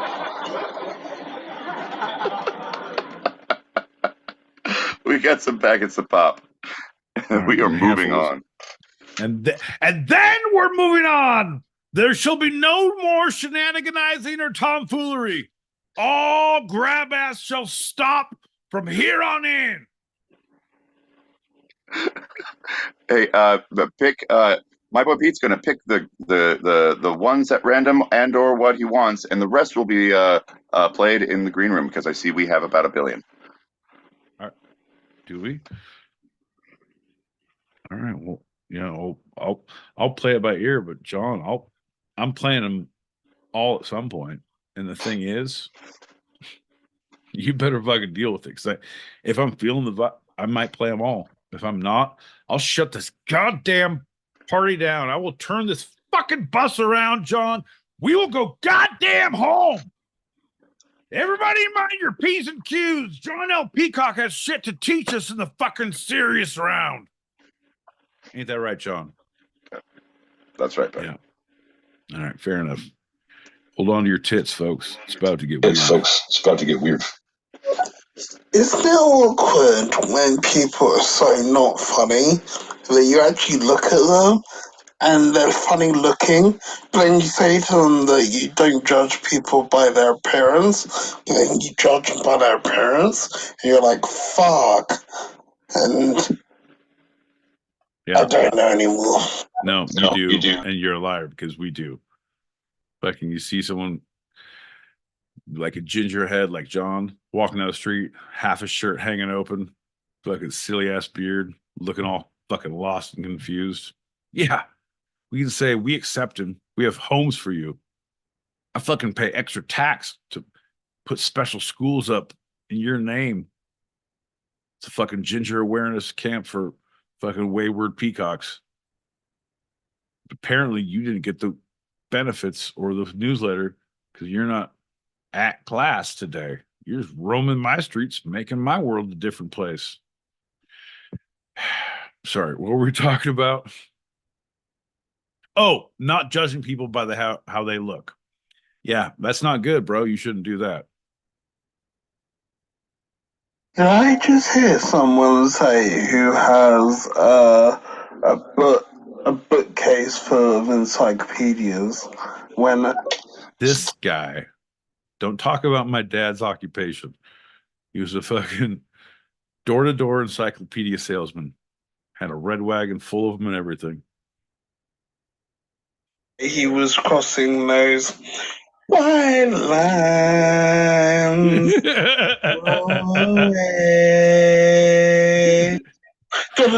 Don't do it. What lines?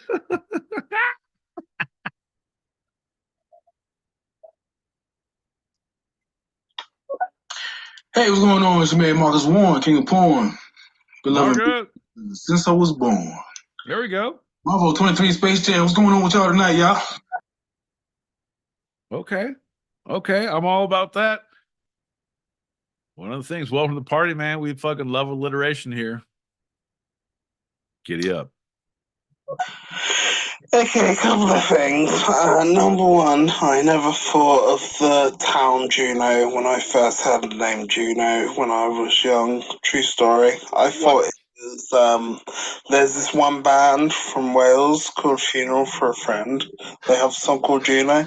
Fucking love that song. Boo. Yeah, it's not the same Juno. Or I thought it was the film about some, like, teenage girl that got pregnant. Yeah, not the same Juno. But see what I mean? Just No. people need to tell me how it's spelled or what it's in context because it can mean a lot. It could mean a lot. It could mean a lot. I'm saying Juno. It's a martial art that's super lazy, involving hip tosses and then laying on the ground. A cross between Juno and, Juno.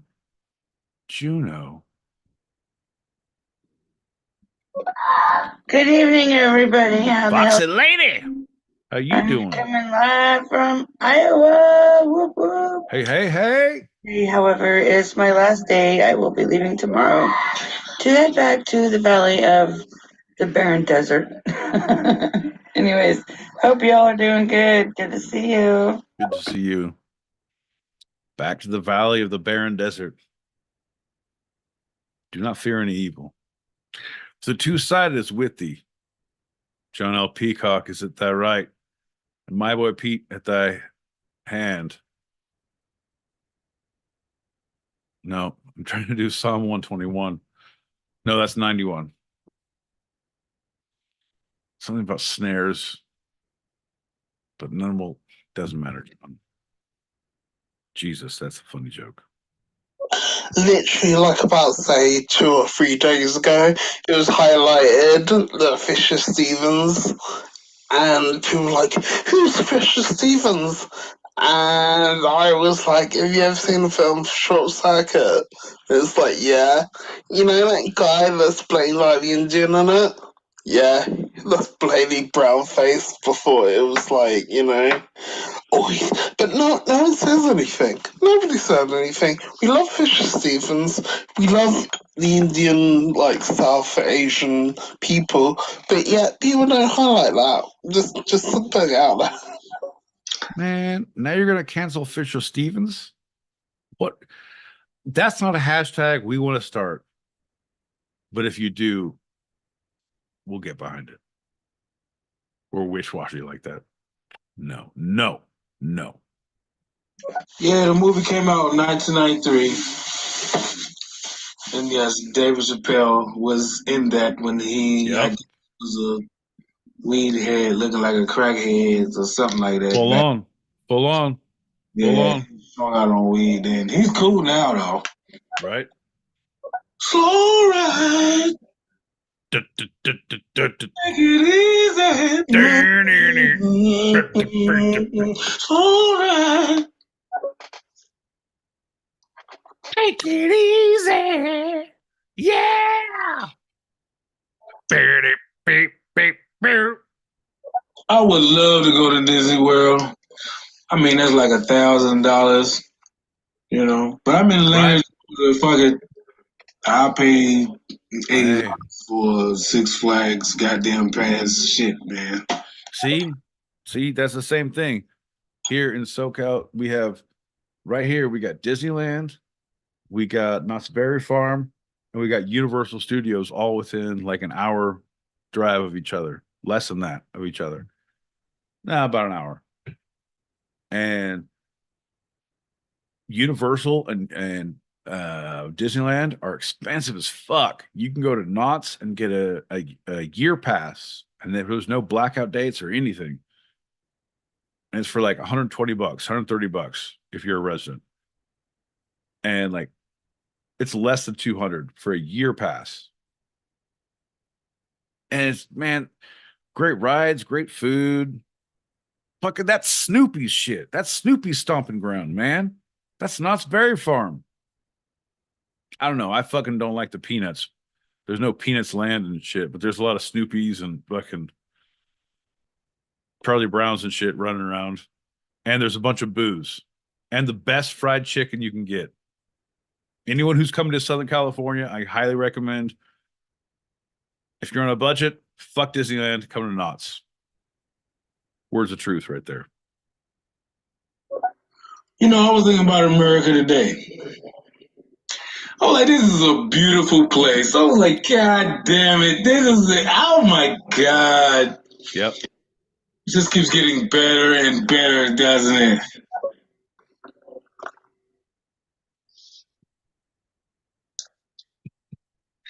From purple mountain majesties, from crackheads shitting in streets, America diversity, economic impalatable. You see the disparity from rich and poor, from sea to shining sea.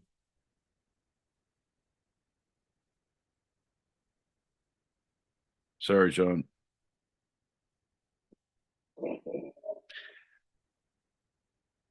a beautiful place. Fucking beautiful plumage. Look at that fucking beautiful, spacious skies. Buffalo used to roam here, but we killed all of them. The people who depended on them killed all of them. The environment killed all of it.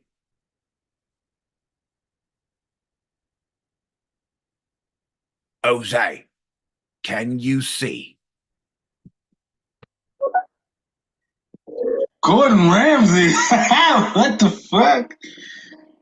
I gotta watch Hell's Kitchen tonight now that you said his name. Shit, is that what it was? Is that what it was? See, that's what I'm saying. I love me some Gordon Ramsay. Everybody out there, watch Next Level Chef. Gordon Ramsay is a unbelievable personality, great chef. But the best show, Next Level Chef. Richard Blaze, Naisha Arrington, Gordon Ramsay. There's an elevator with different kitchens. Fuck yeah. Look it up. It's so good. My guys. Oh, fuck. It's that change of the fucking clocks again. Oh, God. Oh, sorry I'm late. Bob Hope. Yeah, I was born in Elton, around the corner from me. Carry on as you were. Oh, love. John, pipe in for this one. You got to pipe in for this one. I know you say we are on a schedule, but pipe in for this one. Oh, shit. All right. Fair enough. Hey, good to see you. Hear from you, Jules. Always.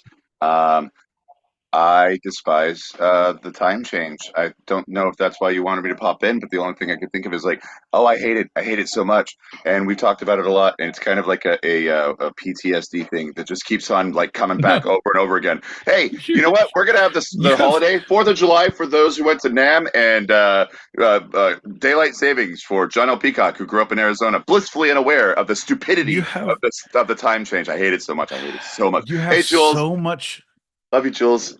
There we go. Plug yourself back into the corner, John. Jesus Christ. Plug in. Plug it the fuck in. Shut the fuck up. Plug in now.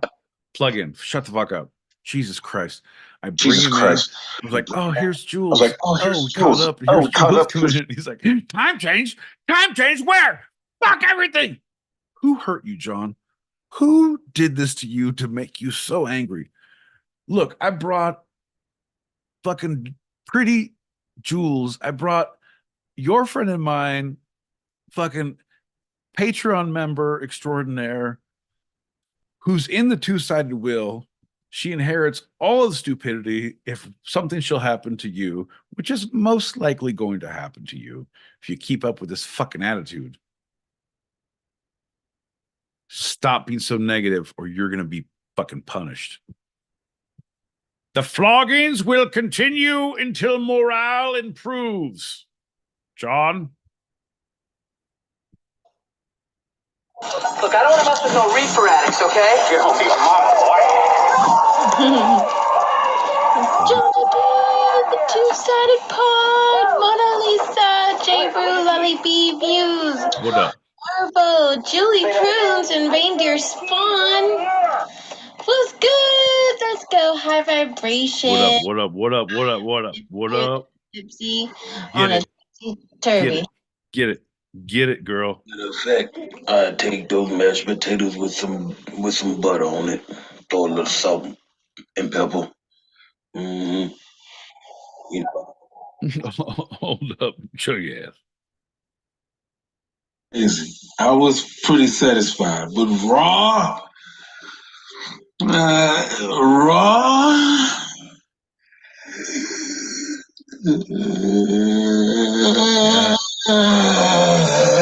Yeah. Yeah. Also, Bernie Mac to the fucking all the good ones go too fast, man. In the twilight of an empire, bass, drums, four strings and the truth. Every beat, 1, 2, 3, 4. There's John L. Peacock Esquire, who could ask for anything more. My boy Pete, Cantankerous,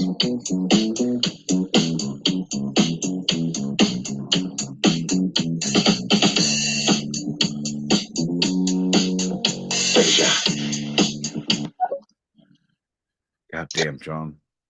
Here's to you, bud. Here's to you, Dub. Bing, bing, bing. Thanks, everybody, for tuning in.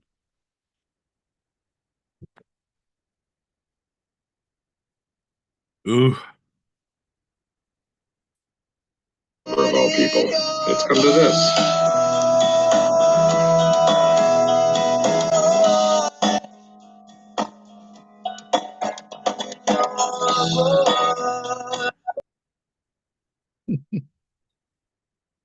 Hey Pete, how are you, man?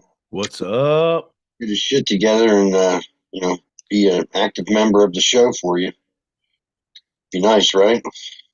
It'd be nice for us too. From your mouth. Yeah. From your mouth to God's ears. Gingers everywhere, unite and be better. John, it's not about you. It's about us suffering because of you. We love you, but we want the best for all of us. John, hold on to your butts. Gird your loins. Batten down the hatches because your friend and mine is here in person. That's right, folks. My two favorite podcasters. Folks, what's going on?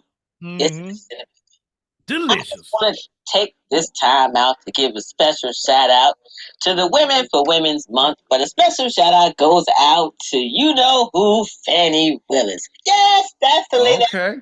The Trump case, you know. Come on now, follow the story.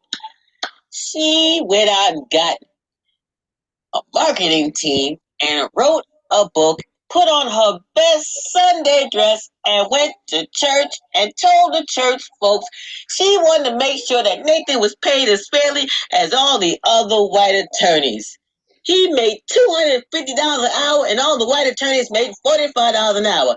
She sure made sure everybody was paid equally. I'm back in the corner frying plantains.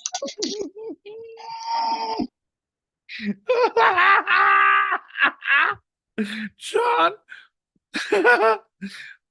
Mark my words, John. I don't know what happens in the future of the two-sided pod. I don't know what happens in the future of either of us. But Delicious, you're coming with us wherever we go. You're doing a segment. I just need somebody to keep it fucking real in here. It's somebody about time, talking truth, talking sense. See, John, but at the same time, blinded by the light, wrapped up like a douche into the middle of the night. I believe, John, it goes without saying,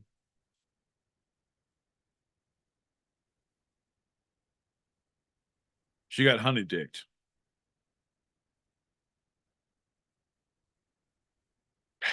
Too soon? Too soon. I'm gonna pop some more packets. How are y'all doing tonight?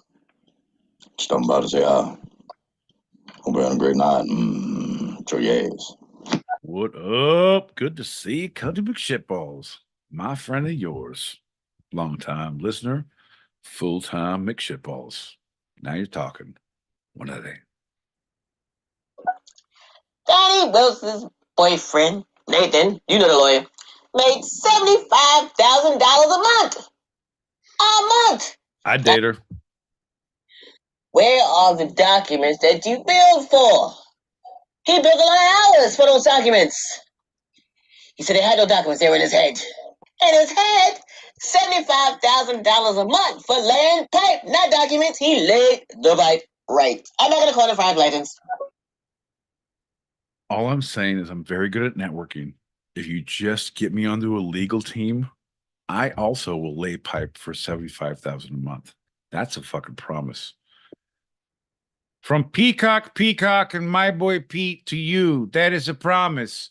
Have you been wronged and hurtfully prosecuted in an accident? Well, we'll lay pipe on your behalf for $75,000 a year. That's right, for less than $495 an hour. We too can represent you in the pipe laying industry. Don't let this call be your last. I don't know. That makes it sound pretty dire, but I think that's going to get him the call. Hey, do you guys also hear every year that we're not doing daylight savings anymore, and then it just happens? Right. Just doing it. I feel like the last 10 years I've heard that every single year, like from real sources. I don't know. Maybe I'm dreaming. Oh man. Hey, it's like Groundhog's Day. Me, I'm an old lady. Every time I come home, she's like, "We ain't gonna fight about this again, are we?" I'm like, "I pray to God not." And the police are like, "You ain't gonna make us come back here for this again, are you?" I'm like, I don't think so." Well, 3 days later, sure enough, what happens? We arguing again about the same thing. Cops are called again. Same process. Fucking, I heard from a good source we weren't going to have this problem. I said, I did too. Just like daylight savings, officer. Nope. Nope. There's no way comedically out of that one, John. I painted myself into a horrible marriage with horrible police. You know. Is this thing on? Folks, is this thing on? All right. Pop the last one. Here we go. Hey there, John L. Peacock. I said cock. Anywho, why you always on mute in the corner? They're off in the back. You like it from the back. You need a hug. Back. Push back. Ask him for a friend.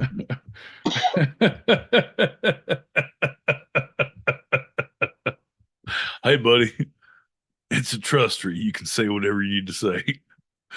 Shh, John, don't unplug for that one. Folks, I can answer it out. Because of our technological inabilities, John L. Peacock has to unplug his headphones so he can no longer speak on stereo and then plug in a different thing that he can play messages on YouTube and on stereo at the same time. It's a very intricate process. The whole thing is, it's kind of like black magic to us. We have normal Western medicine now, but John L. Peacock insists that these herbs and spices, by shaking these shells around, play the messages correctly. So therefore, we adhere to his practices. Why? Because it's worked so far. Pop the last one. Oh. Mustard on my biscuits. I'll butter your biscuit. Damn straight. That was actually on Colors. Great movie. Sean Penn was in that. What was the guy who was named from fucking Miracle Worker? Doesn't matter. Butter your biscuit. Pretty good. But also mustard, great condiment. I feel like it's highly underappreciated by most people. I would take mustard over any other condiment. If you don't have hot sauce, give me mustard. If you don't have mustard, well, fuck your couch. I believe that's how the old saying goes. I have a card that says it, just in case they only speak sign language. It's all in Braille. Shh. That's for the blind. Aaron, where are you? Where is Aaron right now? No Aaron, huh? Mm-hmm. Mm-hmm. So don't even think about messing with me. Y'all feel me? Okay, let's take a roll here. Jay Quellen. Where's Jay Quellen at? Real faith. John, that's us for until after the green room. We're good to go. Well, if we're good to go, first of all, why am I in the corner? Wait, no, there's two. No, I have two.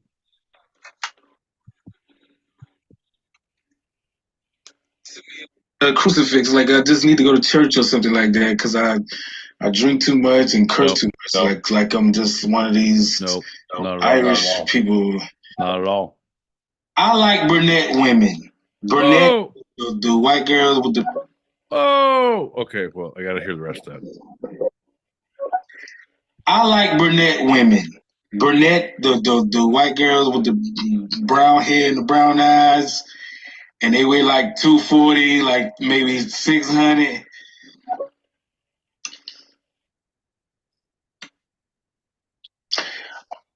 Fuck, we're running a dating show now.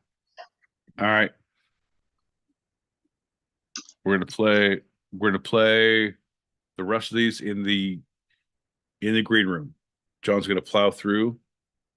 The green room will be in this room. You do not have to leave this room. If you're here on the YouTubes or if you're here on the stereo streets, stay exactly where you fucking are. You know who you are. Don't you goddamn move. You stay fucking right here. All right, John. It's all you. That's going to lead to our next lightning round. Lightning round. It's time to get down. Come on. Yeah. Whoa. What's up, John Hill Peacock? What's up, my boy Pete? What's up, lightning round guy? What's up, lightning round guy? How's it going? What's up, guys? What? Hey, man, how's it? Show going? You guys doing the show? You doing good? Apparently, I've been in the corner for the past hour and a half because technical difficulties. Yeah, that sounds about right. Well, probably better off for the show and also par for the course. So you guys keep it real. John, you keep it silent. Have a great show. Bye. Bye. All right. Wow. Sassy. Yeah, prophetic and sassy. This guy. Weird. Well, this lightning round segment is one of your favorites and mine. That's right. It's the Negative Nelly. The Negative Nelly, where I talk to Negative Nelly, my boy Pete, about any positive thing and just can't get a positive response. Oh, Negative Nelly, my boy Pete. you fucking, when John L. Peacock goes off script, it's very apparent. Like when you're watching a play, like, oh, that motherfucker came up and forgot his lines. There's sometimes you see it. There's other times like, oh, that motherfucker's good. I didn't even know. Like we skipped 2 pages. Like wasn't probably Seamless. good enough play. I didn't care. It was great. You guys didn't miss a beat. Yeah. You know, Peacock loses his read in the description of a segment that we've done hundreds of times. Like, isn't that right, my boy Nelly Pete of the negative house of. All right, first negative question. Nelly. Ain't that right, Nelly? My boy Pete, these are always unscripted. These are always off the cuff. Right No, in the John. moment. No, you would say Don't be that negative. if it wasn't Don't be for... negative. No, well, you fired me years ago. Well, yeah, I know. What are we gonna do?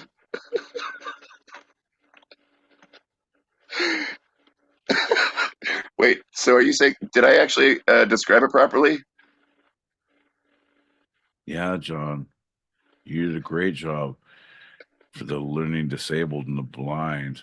Hey, Helen Keller's poster child called and said, is there any more clear you could be about it?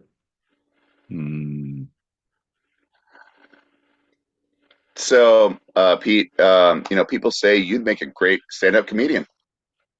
Bullshit, John. Here's the deal. People say you'd make a great friend. Then they get to know you. The devil's in the details, John. The devil's in the details. Well, my boy Pete, they say you wield stand-up humor like Picasso wielded a paintbrush. Did you know Picasso also had an eating disorder and had a poor relationship with his parents? See how good you can paint after that kind of shit's laid on your plate. Well, I mean, little sidebar, they also say that you wield stand-up humor like Picasso wielded women.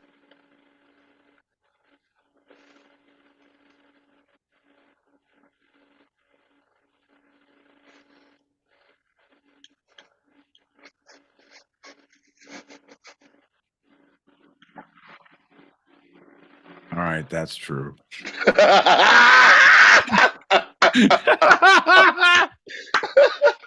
Which in itself is pretty negative. So, my boy Pete. I know. I had to fucking do the math on that. Wait, so technically 2 wrongs do equal a right? Well, yeah. Then say yes, but do it. Wait, but then you're egotistical. Yeah, that's perfect. That falls right in the category of humor. It's a multiple entendre. John, you don't let him see behind the comedy curtain. You just say the jokes and move on.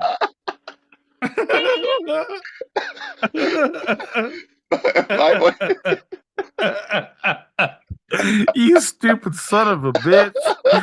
Fuck me, man. More of us. More of us. Woo! My boy, we got 2 more. My boy Pete. Yeah, I'm ready. Let's do it. My boy Pete, John. They say your redhead co-host pales in comparison to your stand-up hubris.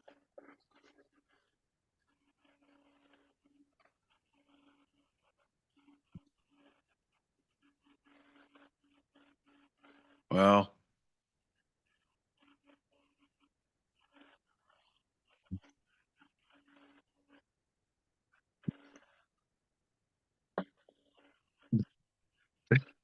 that's also true.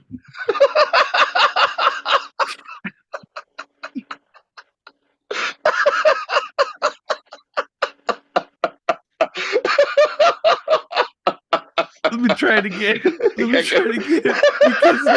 I saw you doing the math that time. I was like, oh no, he's actually negative, double negative. Hold on. No. And then I was like, what's the funniest? Like the funniest, like, yeah, you're right. I heard the same fucking thing.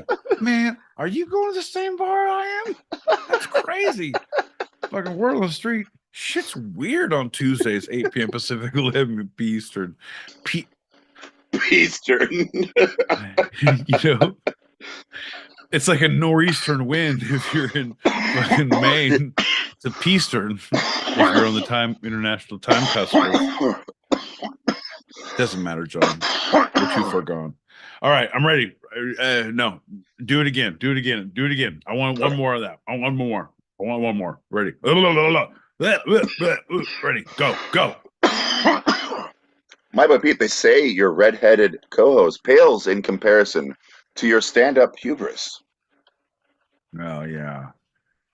But he also has a fucking digestive system that lets him eat cheese anytime he wants. Try to do the things he does on my constitution. Nope. Nah. That's not it either. Nah.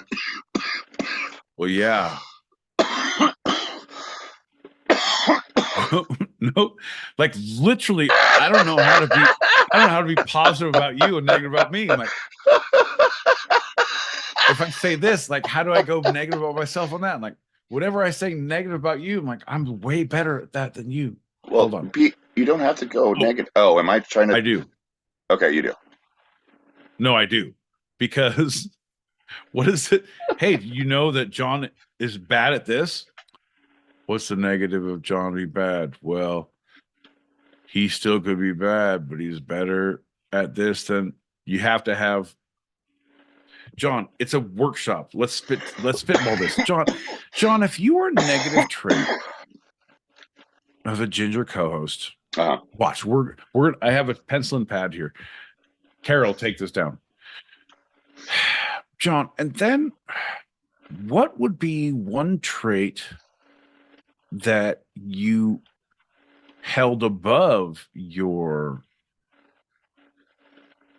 all-encompassing, hilarious, dashing, rapier's wit, amigo, consigliere, my boy Pete extraordinaire? What do you have on him above him? Right. What is right. Name three things aggressively, and then we're going to make jokes out of them. Ready, go. I'm good enough. I'm smart enough. And I was able to sneak by you not once but twice the fact that I was talking about your stand-up hubris, which is your overbelief in your ability. Perfect. All right. So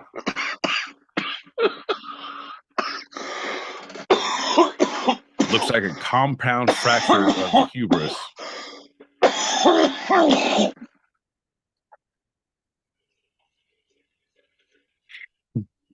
John, I don't listen to you at all. I literally, because you've said it now twice. I know you said hubris twice now. Now that and now this is the third time. Never heard it. Never heard it. Oh, I know. And that's what I have over you. Yeah, that could be.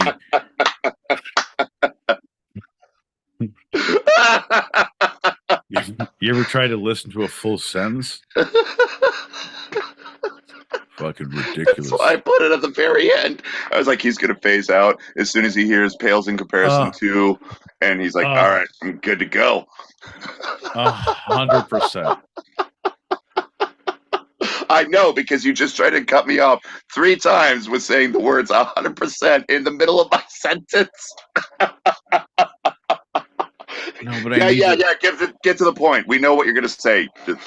Let me say my jokes. Yeah. Murdered by pirates. Yeah, that's great. Okay, fucking serious man. Let me get my ha-ha. Let me get my ha-has in here, you fuck. You know I'm paid by the joke in this. If I don't get 17 jokes a minute, I'm not making any fucking money around here, John. That's fucking for real. You did the math. We've seen it. Yeah. Oh, the mental gymnastics that you have to do to make yourself come out on top of these lightning rounds, I applaud you, sir, because they are well worth it. The number of nights I will stay up regretting my lack of understanding on this moment, unfathomable. I can't even begin to understand. I'm wrecked for a good fucking month. Like, fuck, John. I don't need to sleep. I gotta wake up early in the morning to get hubris. No, your hubris have to. No, hey, if I was a uvula, you'd be a hubris. Nope, that's not it. Fuck. All night, every night, till I get better, John. Well, my boy Pete, let's hit a quick reset and give you a nice softball to end out this negative Nelly, my boy Pete. You know, they say redheads will go extinct soon, so you won't have to worry. Oh, yeah. That's great. Because they're going to make themselves just needed enough that when they're gone, you're all going to need them more. Wow. Regretting a ginger is almost as bad as missing a ginger. Good luck in the future.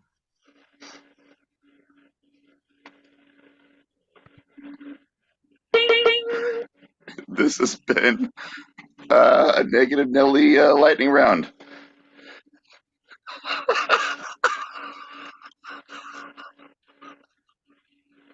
John, I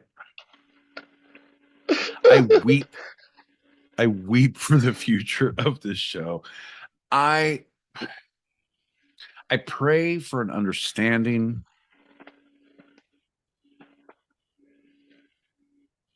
I yearn for a better day. However, John, I prepare for the inevitable. And that is that we will be here in same form, same fashion next Tuesday, 8 p.m. Pacific, 11 p.m. Eastern. That's 4 a.m. 3 a.m. Greenwich Mean Sandwich time if you're across the pond. If you can't catch us live on the Stereo Streets or YouTube, you can catch us on Spotify, Amazon Pod, Apple Music. Yeah, I don't even know. Patreon, fans only, farmers only, Twitter. Nope, not Twitter. John says we don't believe in X anymore. Instagram, Instapop, TikTok until that's outlawed too, John. We just can't have nice things. Anytime you start getting involved in stuff, they start outlawing it.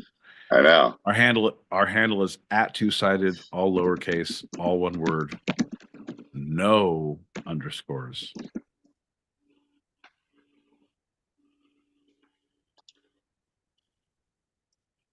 Oh, your Monty Python lack of any ending, that was fantastic. Good transition into our short.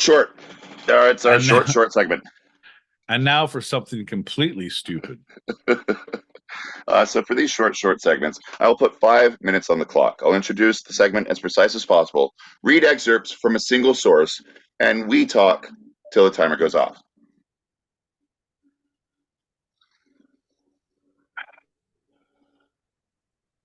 All right. I'm not going to begin to describe what I have problems with on your intro or how you address this. Folks, you're going to get the hang of it and see what's happening about 2 minutes into my time burning that I don't get to respond. You'll figure it out then. John, I think we're ready. Start the clock. Let me give you the title. This is from TV analyst Eric Diggins from NPR. Title: Shane Gillis struggles in Saturday Night Live monologue that avoids the obvious. And go. Anyone who thought comic Shane Gillis would emerge confident and defiant hosting Saturday Night Live nearly 5 years after he was fired from the cast amid a backlash over racist and transphobic jokes had to be a little disappointed with his monologue last night.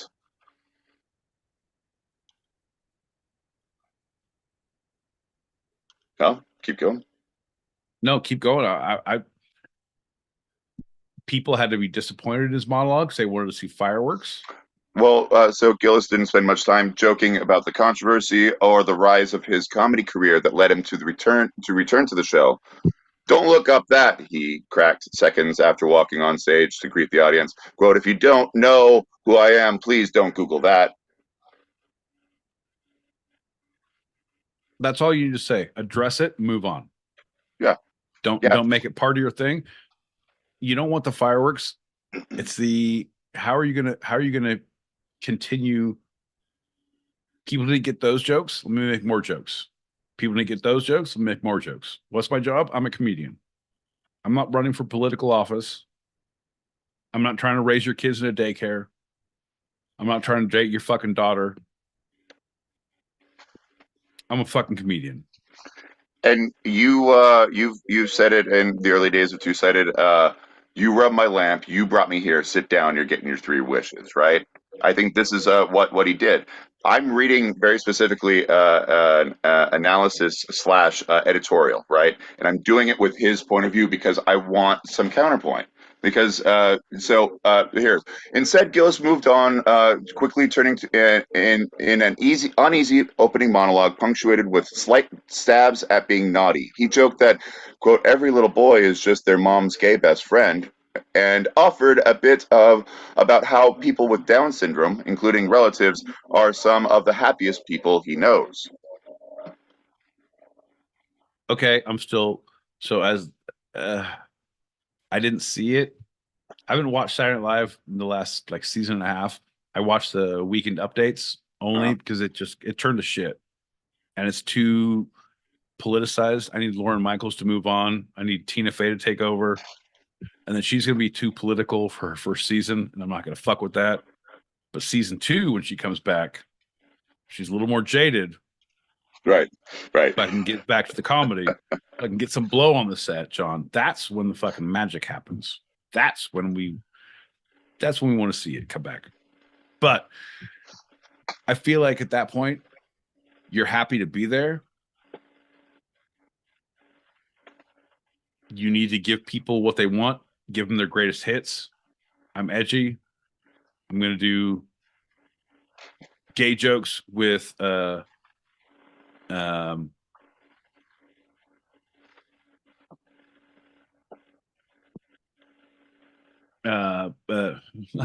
can only think of Oedipus.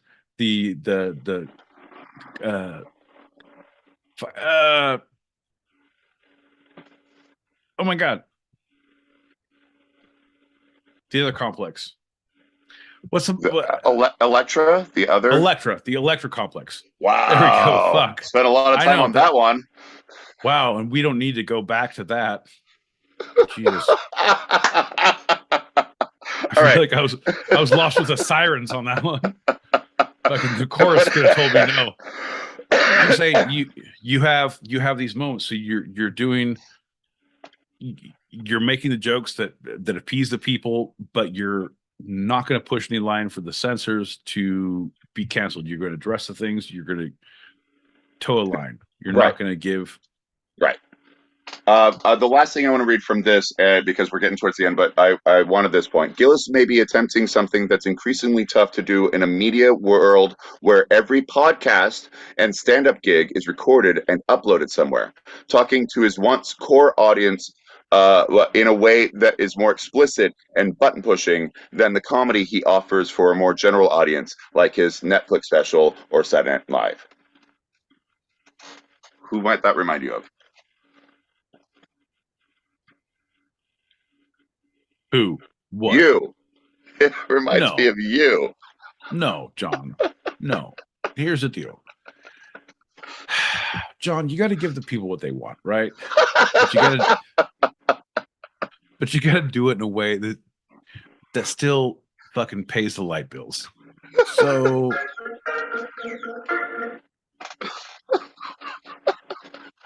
I'm just going to say, if you subscribe to our Patreon, you too can help pay the light bills and get John a better sound machine.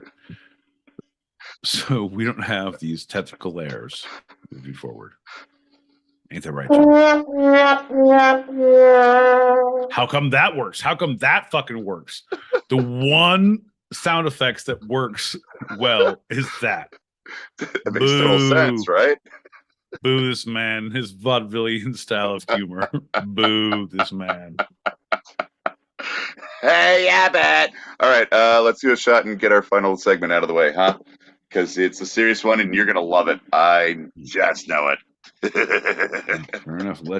But hey, look at the time, look at your audience, look at your thing. Make sure you know how to edit yourself. I'm not saying you have to. Are you talking to yourself? Are you just doing an internal monologue? No, not me. John, we're not a news broadcast. We're a fucking comedy show. You seem to forget who we are. Oh. Nobody learns from your shit. They're all here for the ha-ha holes, baby.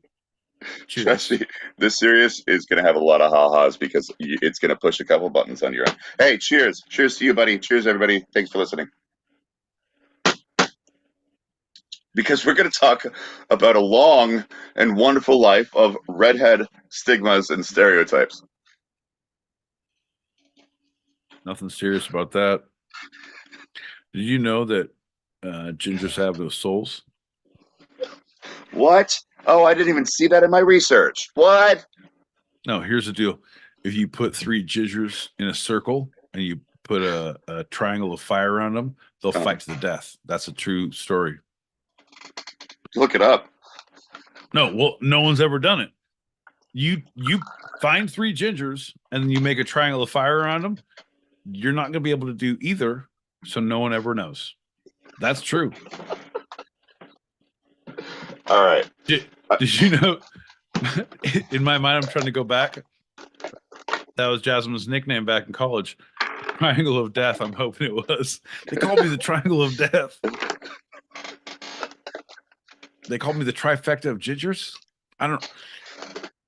That was seriously. That is one of my jokes that I've made to my nieces and nephews, and they grew up with it as kids. So whatever the thing was like, oh, that was my nickname back in high school. Like, oh, anything. Oh, we're out of lemon juice. Oh, lemon juice. Ha ha hole. They call that was my nickname back in high school. Yeah. So my niece and nephew started saying that in elementary school, and that turned into a family joke. Like, and now she fucking did that in college? That's great. Anyway, from PBS, they smell better. They're better at sensing temperature changes. You. Oh my God! Fuck they can couch, handle John. more Look pain. At your house. Look at where you are. You cry like a bitch. Number 1. Number 2. Your house looks like it reeks like a foot, like a fucking look. Oh, what does that smell? It's John's house testicle. It's one lump on the testicle house that is a peacock dwelling. We call that my study. That's a testy. I didn't make the stand-up comic segment personal to you until about halfway in. You started with the very first, not even sentence, the first phrase. This is a quote from PBS. No, doesn't matter. You know what? You guys started with Carrot Top. John, you took it to the next level. You want prop comedy? Not in my house. We're going straight to fucking the mattresses around here. So PBS, what do you got now? They're better at sensing temperature changes, and they can handle more pain. Mm-hmm. These are just a few of the actual differences between redheads and the rest of us. But while having red hair does come with certain advantages, there are more than a few disadvantages as well. All right. You know that they also float? They all float. Well, they float down here.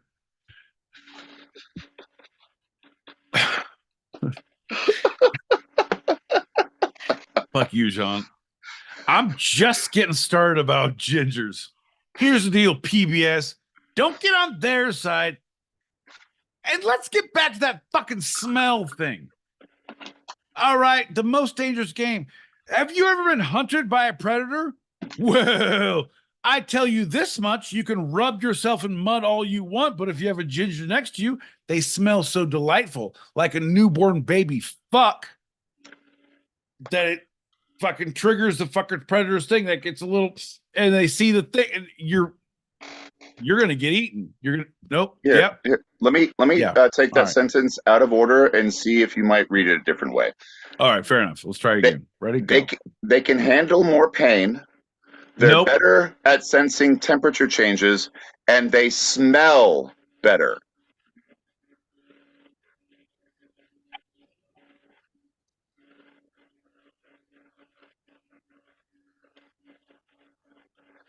I think there's a spirit in this room. John, is it colder in here to you? It's a two-sided ghost hunting experience. You too could book yours now. My boy Pete senses the spirits, and John L. Peacock senses temperature change. Sign up for your experience.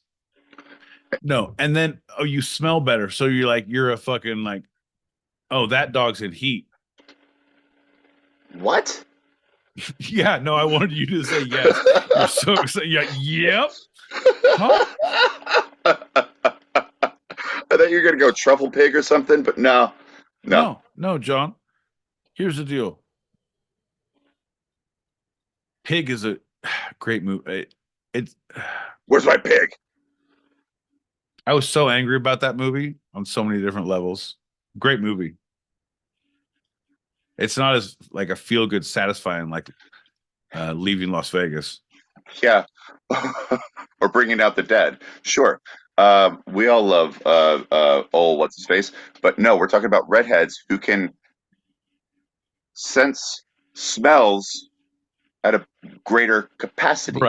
Right. No, none of that's true. Okay. None of that's true. Well, great. Here's there the you deal. go. No. Well, here's the deal. No, it's great because I feel like PBS is staffed by a bunch of fucking gingers. Yeah. So they're writing all this propaganda and trying to push theories out in the public that are untrue. Right. Where all of us, the public, happen to know a ginger or two. Right. We're aware of our gingers and what their abilities are. And our gingers do not have any of those predilections, John. My ginger, he smells, but he cannot smell. Oh. You know? Very zen. My ginger doesn't sense a change in temperature. He doesn't read the room. That's called empathy or social awareness. That is not a part of a ginger makeup. What is the other thing? You can't see a ginger in the mirror and they can't come into your house unless you invite them. That's wrong. That's right. That's what I said. Gingers come into my house all the time, unannounced, and I only see them in my mirrored hallway. Well, what I actually said is they can handle more of Pete's hubris. Oh, is that hurting you so bad, John? Is that, John, let me get you some salve for your soul, you fucking weak ginger. Do you have a balm? I've seen you talk about your sciatica and limp around like a little girl. Like, you don't know the pain, John. I know the pain. You haven't gotten this far in life and raised the kids I have raised without seeing a trial or two, John. Tribulation or 7. And what kids, you may ask? Well, I didn't do a good job and they're not here anymore. That's why the pain has stopped. Folks, no, there's no good joke for that. Nope, the good joke is they'll become adults one day.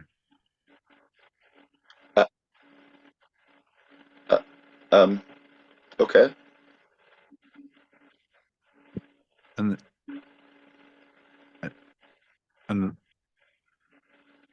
no, and then they can be tried as adults. No, that's not it.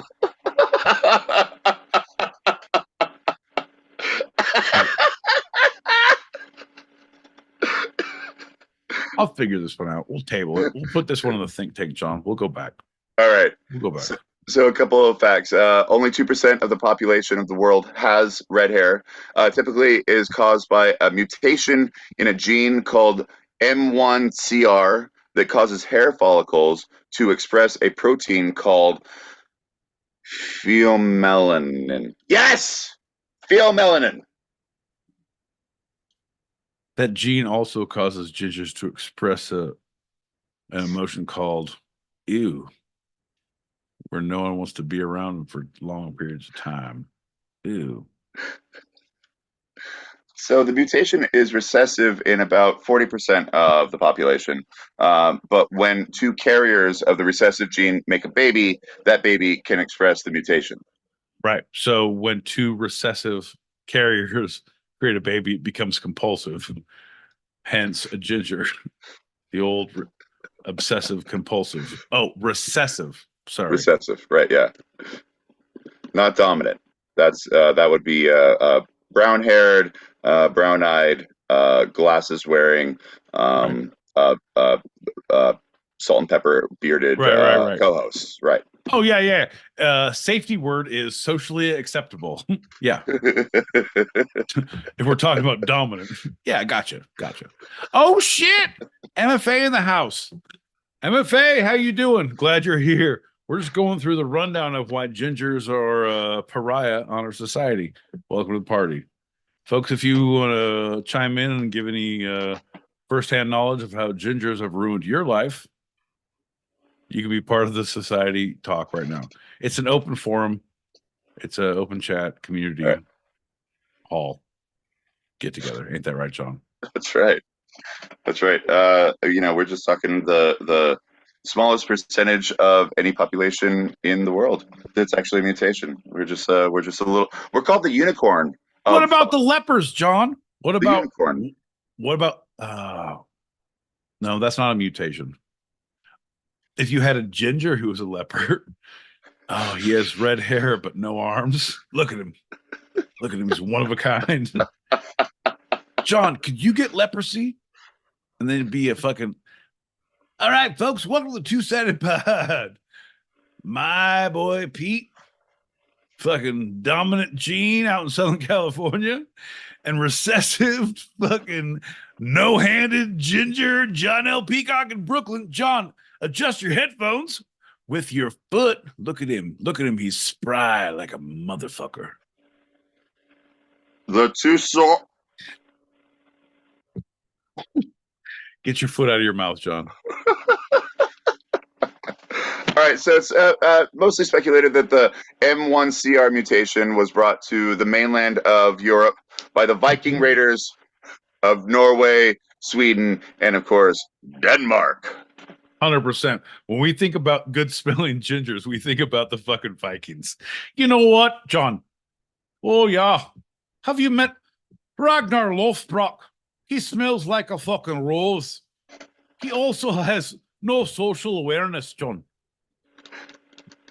He smells like a wolf, and that's why they were the first ones to domesticate them. Jesus Christ. That's why you pee yourself. Oh, no, it's fucking, it gets my pheromones going. It's what the ladies like. Pheromones. So the Vikings didn't come to Northern Europe and the mainland in peaceful ways. They were known as not the most polite sort, and their pale skin was very different from most of Europe, and that actually enabled them to synthesize more vitamin D in the weak sunlight of Scandinavia. And so they looked different, and they had this raiding kind of approach to things, and so that, we believe, is where the negative stereotypes of redheads first began. No, John. No, it's not. It's not. No one gives negative ginger stereotypes like those fucking Vikings, all those badass shows we've seen. Fuck those guys because of these gingers. No. It's because you have no souls. It's because how you smell. I think we've established your smelling issues thus far. Well, let's not revisit that, shall we? John, and your general lack of being normal. That gets under the skin, John. It gets under the skin. Nobody likes it. Nobody needs it. John.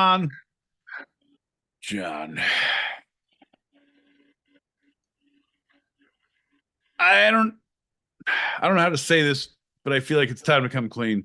This whole two-sided podcast has been court ordered. It's been a big brother to a little ginger situation.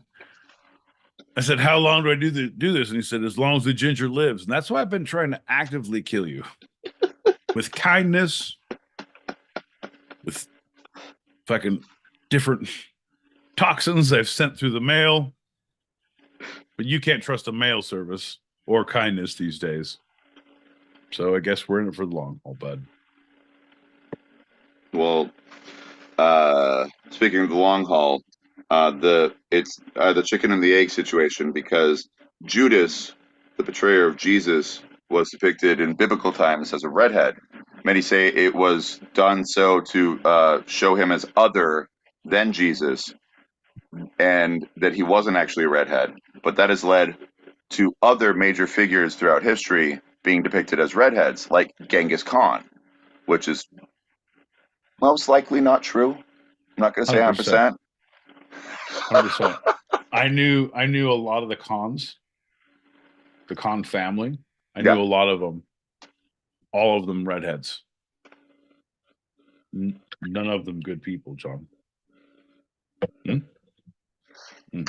Well, another interesting side effect of being redhead that has seeped into pop culture in some ways, but is also true, is that according to a 2004 study, it showed that redheads require more anesthetic, anesthesiatic,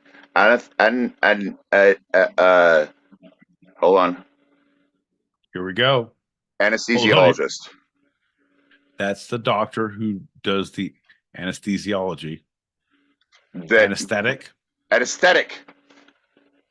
to dull pain. Here we go. And are resistant to topical numbing methods like Novocaine. Right. That great song, Novocaine.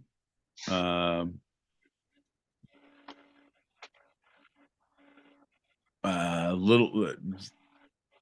Would you say it was a little known fact, but true? How'd you start it?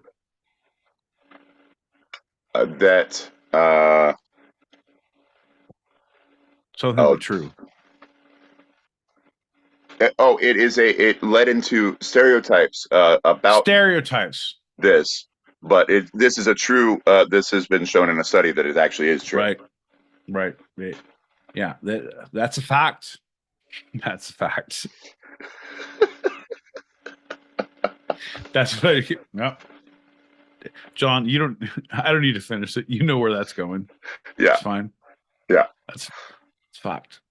Well, in modern times, being born with this color of hair could be dangerous or tough, or because prejudice against redheads today are going around, and it concerns modern society. In England, students at many schools declared November 20th to be, quote, Kick a Ginger Day, that it's inspired by a South Park episode. This episode also led to the now popular myth that redheads have no souls.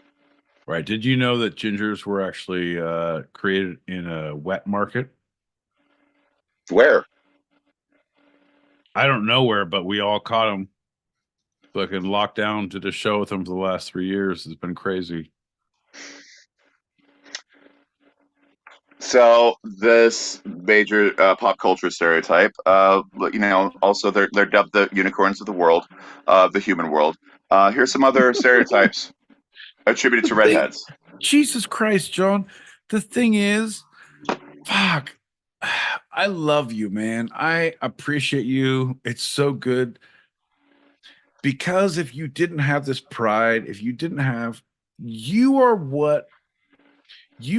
an American in 1987. you're wearing the fucking red, white, and blue shirts and hats because fucking we're going to the Olympics next year. And like you have all this is great. Fucking McDonald's is sponsoring your fucking family meals and shit. You are all in. You are fucking all in. I'm with it, John. That's marketing, brother. Anything you got to do to sleep at night. But Jesus Christ, it's like the Mayer brothers. Man, you're good looking. You're good looking too. You're good looking. And they were fucking suave as fuck, but they were awful. Jesus, because you have so many ginger propagandas flowing through your head, you continue to think that this is a good thing. It's all lies. It's all shenanigans. Fucking beef and cheese, John. It smells of beef and cheese, lies and shenanigans. But I'm glad you hold true. Well, if you grill that and chop it up, it'll be chopped cheese, not just beef and cheese. Put it together and it's chopped cheese. It's pressed beef, John. It's pressed beef and it's not good. It's like processed. It's cured. It's a cured pressed, and it's processed cheese. It's not a good. It's not good deli fucking. Anyway, I'm glad you hold true. Anyway, continue. You're good. I'm going to rattle off some stereotypes still around today. You just give a response. We keep going. Here we go. I can't wait. Someone says stereotype, and I say I'm in. John, let's play this game. Here's some rope. All right. Already. All right. If you throw in any others than Redhead, I am fucked. Because I'm going to be like, shit, I zigged when I should have zagged. I did football life. Oh, I footballed when I should have lifed. Easy there. Fucking Ray Rice.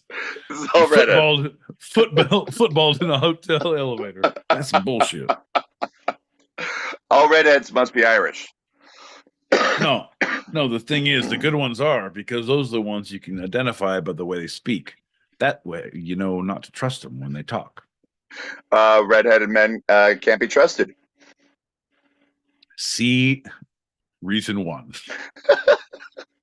They're all clownish. I don't know. I wouldn't say that TV has led us wrong thus far, but Bozo had red hair, didn't he? Yeah, and Ronald. They have bad tempers.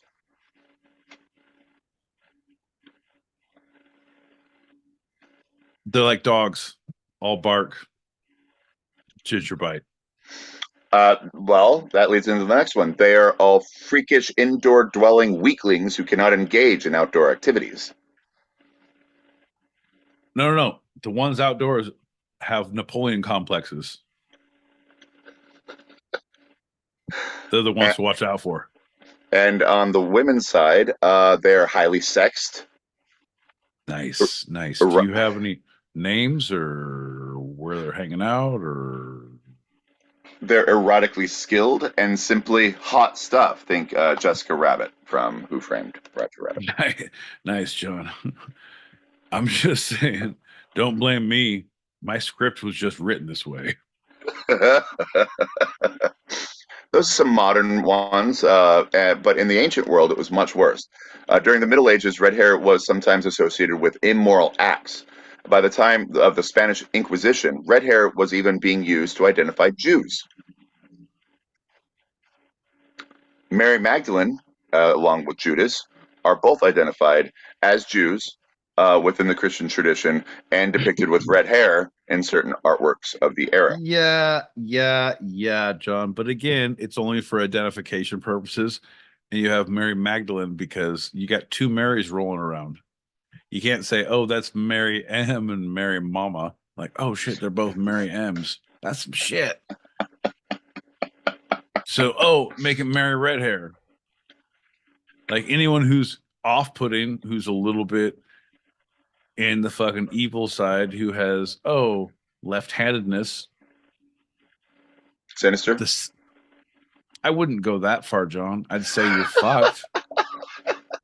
Well, I think you have something about that because in the large triptych... I know I do, John. I did my fucking senior thesis on the way redheads are fucked. If I knew we were doing this, I would have gotten all of my textbooks from home. But as you know, I'm dog sitting. And you're not home. Yeah. And I'm not textbook savvy. So, in a large triptych at St. Paul's Cathedral in London, Eve is portrayed as blonde in the first 2 panels, but as a redhead in the third after her disgrace. Right? She should have known better. Now your head turns all fucking crazy. Man, I said don't eat that apple. In the Norse tradition, Loki, the shapeshifter and troublemaker of the Norse gods, is also a redhead. Who be making trouble? Apple eaters and Loki gods. That's why y'all are red. That's why y'all are red. And this funnels into when the European witch hunts happened.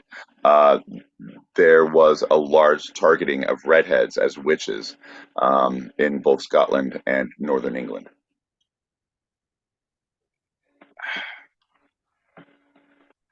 Why can't we have the good times where we can hunt people down because of their beliefs or their hair color? You know, back in the good old days when books were judged by their covers, John. There's a typo negative song that has the music video is all about rounding up gingers in the middle of the night, and then you see them in cages, and the cages open, and they run into the desert and are shot, exploded, and/or otherwise. Woo! Fuck yeah! A house in every pot and a ginger in every cage. That's the motto I'm running for presidency on. In the 19th century, New Year's tradition called first footing gained popularity, and it held that the first person entering a home after midnight could bring good fortune, though redheads were believed to bring bad luck. Well, that's why they also had the same law. If you saw a ginger on New Year's Day, you could shoot him on sight. And that was good luck if you killed a ginger before the first hour. Yeah. Before Good Friday. Right. Or I was going to say before entering your home after midnight. Ash Wednesday is what they called it after you fucking burned them. It's all religious, John. It's all based on the sacrificial ginger processes. I don't know if you knew religion. I went to a very, very religious school. It was all about ginger sacrifice. John, foot washing. It's all about seeing fucking see-through feet. If you got pasty ass fucking freckled see-through feet, you're a ginger. You get killed on sight. It's number 1 rule. What if I can hit a bong rip really well? Well, that gets you through the front gate, John. But if you want to go to the inner sanctum, my friend, there's foot washing involved. Well, you'll be able to have a bong rip, and your only hope is, John, I think we see an entrance. You have to give bong rips to John. Shh, John.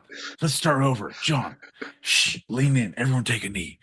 The only way to get through is if everyone takes super. John, the only way to get through is if you load. John, make everyone take bong rips while they try to watch. John, I think you're fucked, man. You're never gonna get through.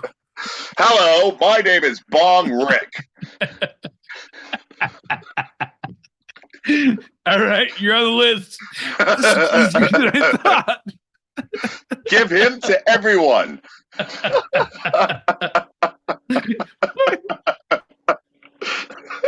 Hello, my name's Bong Rick. Hello. Hi. I think it's working. Just keep coughing and make your way through the crowd, Bong Rick. Sorry, Bong Rick. Bong Rick coming through. We're with him. We're with Bong Rick. First time listener, long time cougher. Pardon us. Pardon us. You're a fucking idiot, John. That's great. Quote, redhead discrimination is overlooked, laughed at, and swept under the rug, end quote. Writes campaign instigator Yeah. Aaron Roche. Yeah, it fucking is. And it's about time we bring it to the forefront and we all start joining some parties. You're either with them or against them. And it's about time we're all against them. Is that what they're saying, John? Well, what she's saying is it's an, quote, accepted form of racism. Oh, come on now. This is not my words. This is Aaron Roche. No, I know, but now you're gonna bring racism into fucking ginger hating. We're one of the smallest minorities. No, but come on, man. All right, what about me? I'm fucking good looking, funny, have stock options, dominant, don't like to research much, love video games, hate doing dishes. Majority.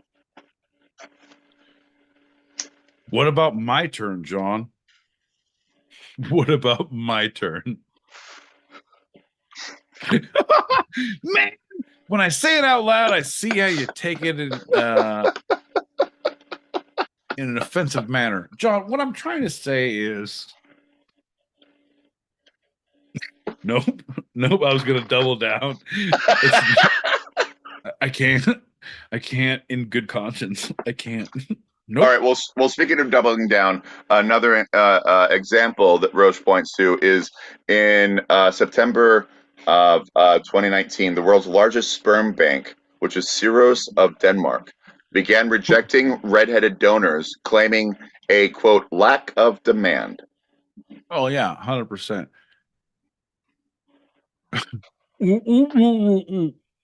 What?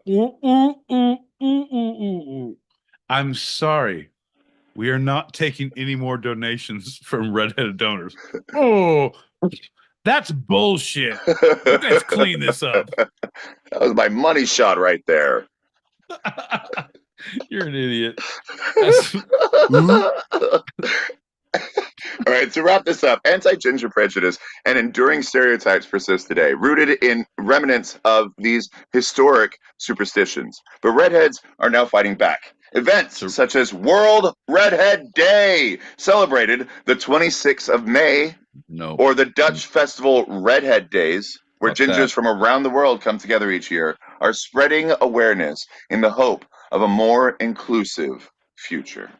Bullshit. There is in Huntington Beach, there is a gathering of golden retrievers. That is beautiful. That should be supported. A bunch of gingers in a park in England.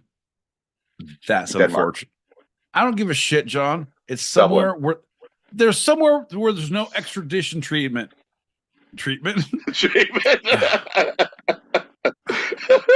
Sorry, the spa today does not include the treatment of extradition.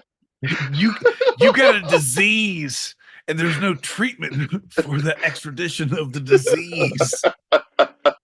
Nope, that's not it either, bud. Tropical extradition. Here's the deal: rub this tropical cream on your extradition treatment. You should be good and stop itching in 4 to 5 weeks. Unless you're ginger. This is bullshit. They're allergic to sun and fun and everything good in life. That's why we need. Nope. Just put the cream on. We'll figure it out in post.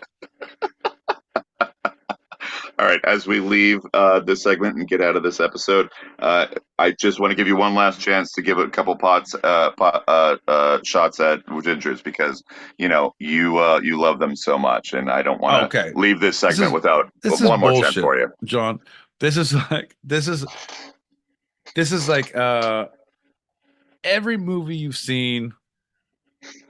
Oh, they're gonna fight after school at 3:30. You just gave them everything you got. Just give me 2 more. Are you trying to win respect? The school's not going to respect you, John. Doesn't matter if you get up. John! Doesn't matter if you get up after this one. Here's the deal, bud. I'm not saying the gingers are not people, right? But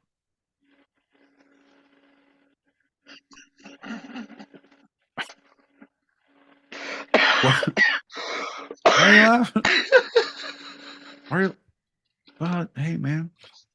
But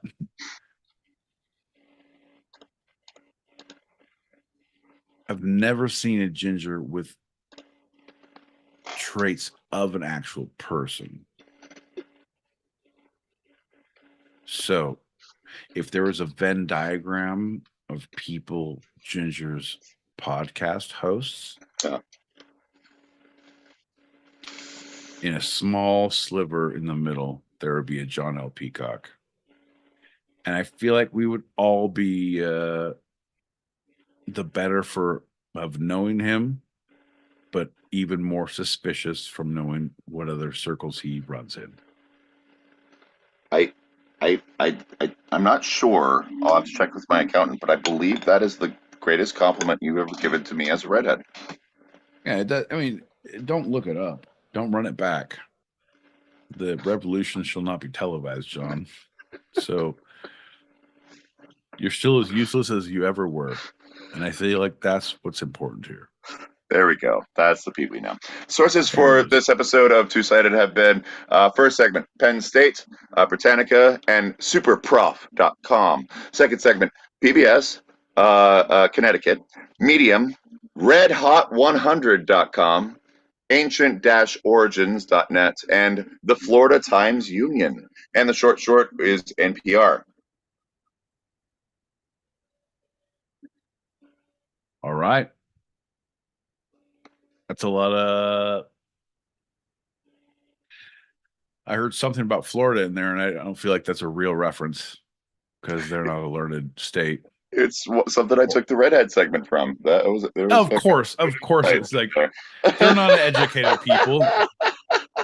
Their halls of learning smell of fucking dirty bong water. That one real quick. Fuck you, man. You think I don't hear? I don't listen often, but when I do, John, fuck your couch for trying to get one over on me. You got to get up pretty early in the morning to have cocktails with me before I'm drunk. Hey, my boy Pete, this is time for your favorite game and mine. That's right. It's my boy Pete. What's the through line? What's the through line of tonight's episode? Through line. All right, let's go. Let's run through this. We did stand-up comedy, history of stand-up comedy. We did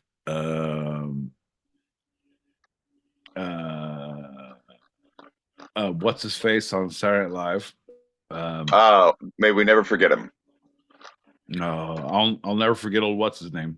Shane Gillis. Shane Gillis. Right. Bruce Willis. Shane Gillis. Yep. On SNL. And then we did the one we just stopped talking about.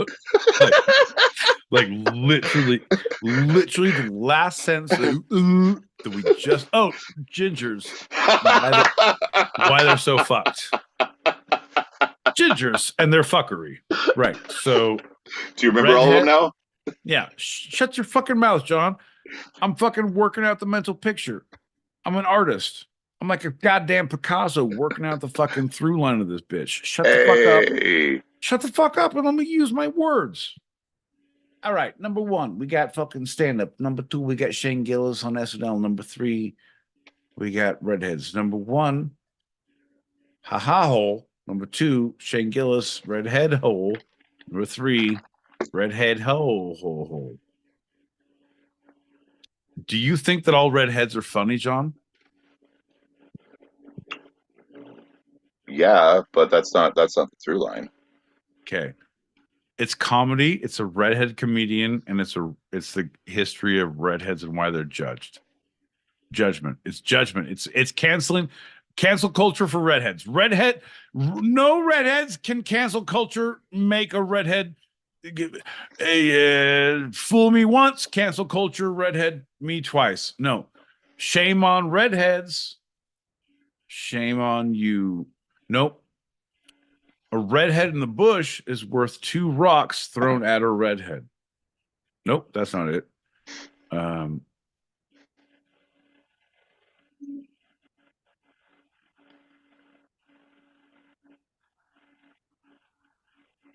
It's something about redheads, and I'm very angry. It's something about redheads. Uh, uh, what redhead are you thinking about right now? You fuck. What comic might you think I would be thinking about in this episode? Bill Burr. Or maybe the one, since you're looking at me and thinking about me, who am I looking at? Bill Burr.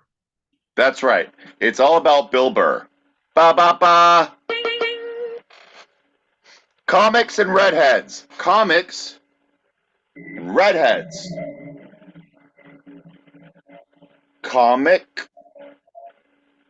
Someone who is a stand-up comic, who is an improv comic, who is a comic, and maybe partnered with someone who is a redhead. The two sides. Bill Burr. What are you talking? That's right, Bill Burr. That's right. We've all talked about this before. This is time for, before we head out of here, before you're an idiot. Comics and redheads. You didn't get that one? No. I said the words and then you tried to like, it's about you. You're a fucking idiot. It's comics. It's redheads. It's a fucking redhead comic. It's about redheads. Comics, redhead comics. You're like, no, you didn't say that. It was the fucking lead pipe in the fucking ginger hole in the shut your fucking mouth. Oh, sorry, no, it was the fuck your couch in the ginger hole, and the gingers are idiots. No, it's a length of rope in the ginger hole, and the gingers are awesome. We're on the rope. We can't put any more rope in the ginger hole. Well, these miners are definitely going to die because we're not going to be able to pull them out. Nope. We're going to definitely pull them out. Those miners. Here's to you, Columbia. You're coming out of the ginger hole unscathed. Pete, before we head out, is there anything from this episode you'd like to take a second glance at, a second look, a second thought, a second opinion? This is Pete's Retraction Corner. No, John. Well, no. One, yes, I should listen to you more for your specific words. Now you're going to trip me up on specific words.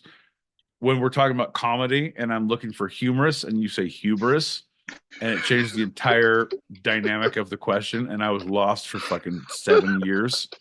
Fuck you for that. Fuck me for not listening. I've learned better. I will never make that mistake again. But also,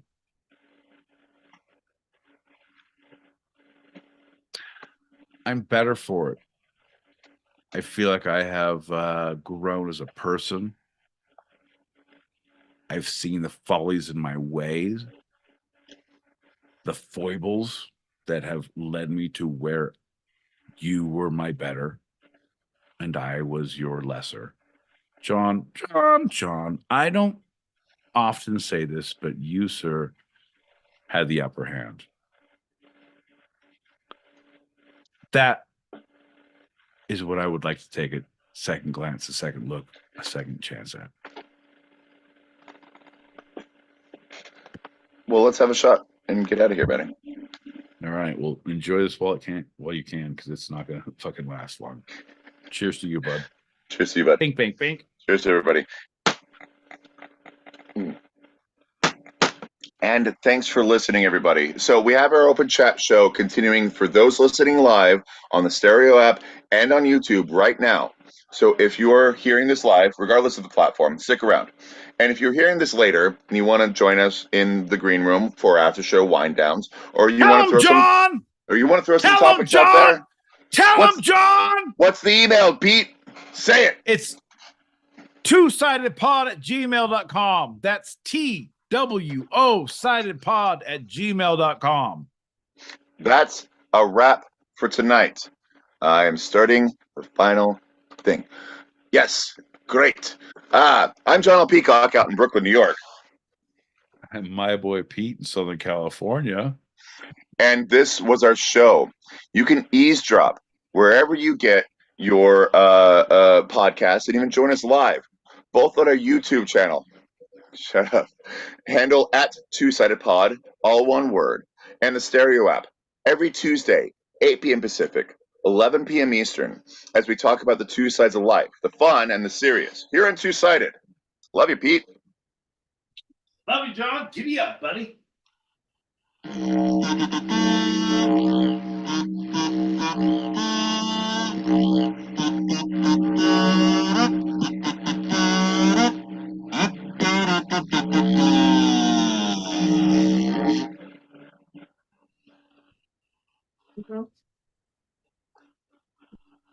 Oh, ho, ho, ho.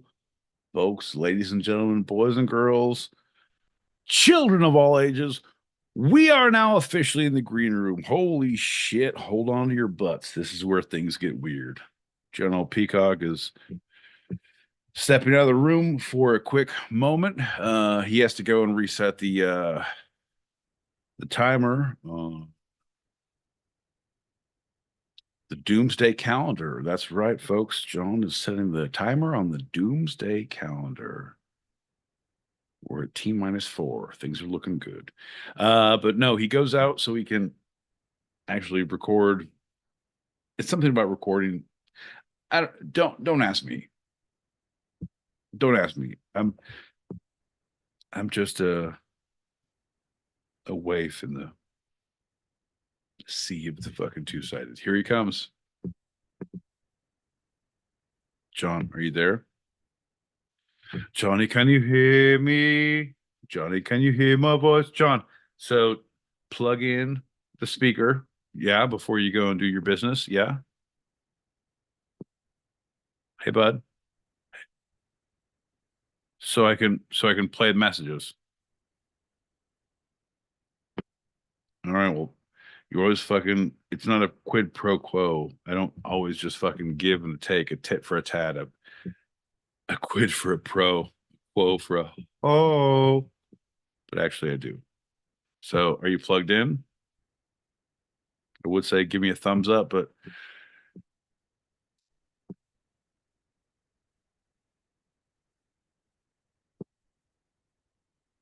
yeah, no, so I can play some messages because otherwise I can't play messages while you're fucking running around like a ginger with your fucking head. All right. Shh. Shut your mouth. Shut your mouth. Here we Here we go. go.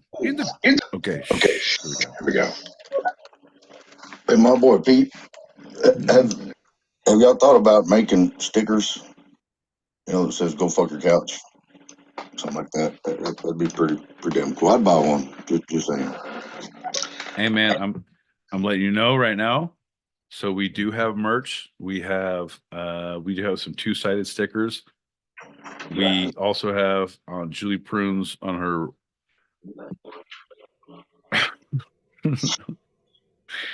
I should know this off the top of my head. It's her Red Button site. It's her Red Rocket. It's her Red Rocket site. Yeah, we'll go with that. There's she has a bunch of Fuck Your Couch merchandise, that hats, t-shirts, stickers, Redbubble. All right, Redbubble. Yeah, it's Red Rocket, totally different. Red Rum. That's if you see twins. Bubble Bobble. Bobble Bubble. Bobble Bobble. Remember Bobble Bobble? Anyway, I digress. Yeah, there is merch and there is all sorts of things to be had. Lots of it says fuck your couch.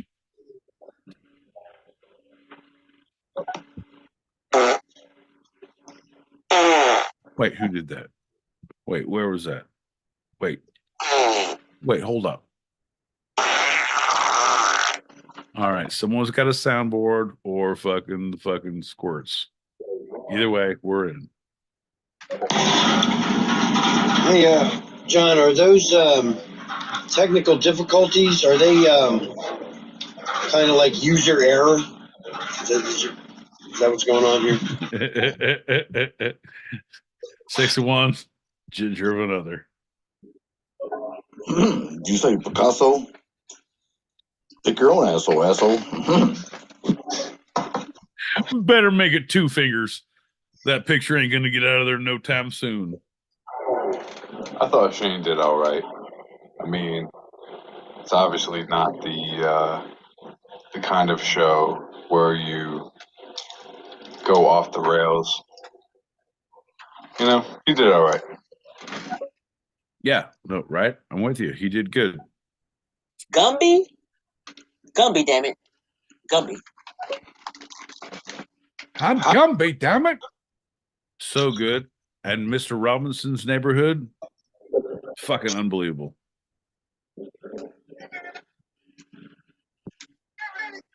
We are live right here with these two guys on their podcast.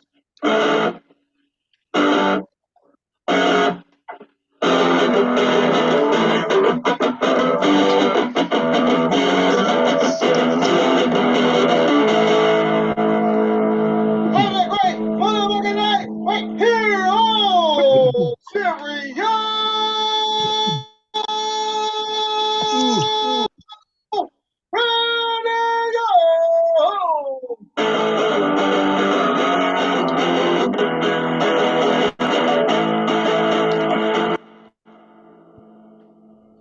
Radio.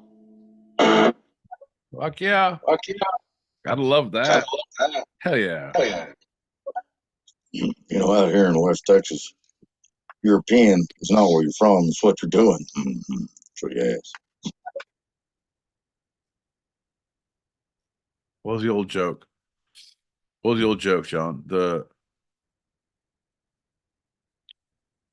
three people running, one guy running to the outhouse, one guy in the outhouse, and one guy walking away from the outhouse. Can you tell what country countries they're from? The guy going to the outhouse is the guy going out to the outhouse is Russian. The guy in the outhouse is European, and the one coming away is Finnish. Actually, I heard a different version of it. So I was like, oh, he messed it up. The version I heard way back when was so if you're Russian when you're going to the outhouse and you're American when you're coming out of the outhouse, what are you in the outhouse? European. Oh, see, that was an Americanized joke because we had to put ourselves in and we didn't know the other fucking countries.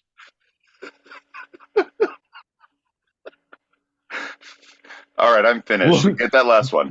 Why is there no jokes about Bulgaria on outhouses? This is crazy.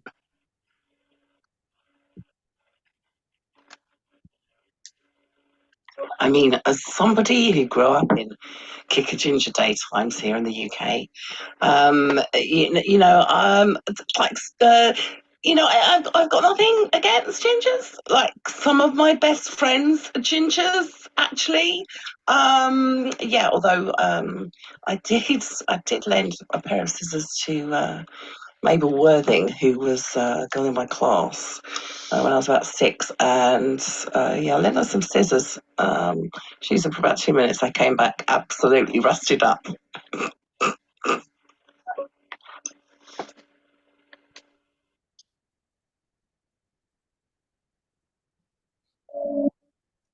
Kick it, Ginger.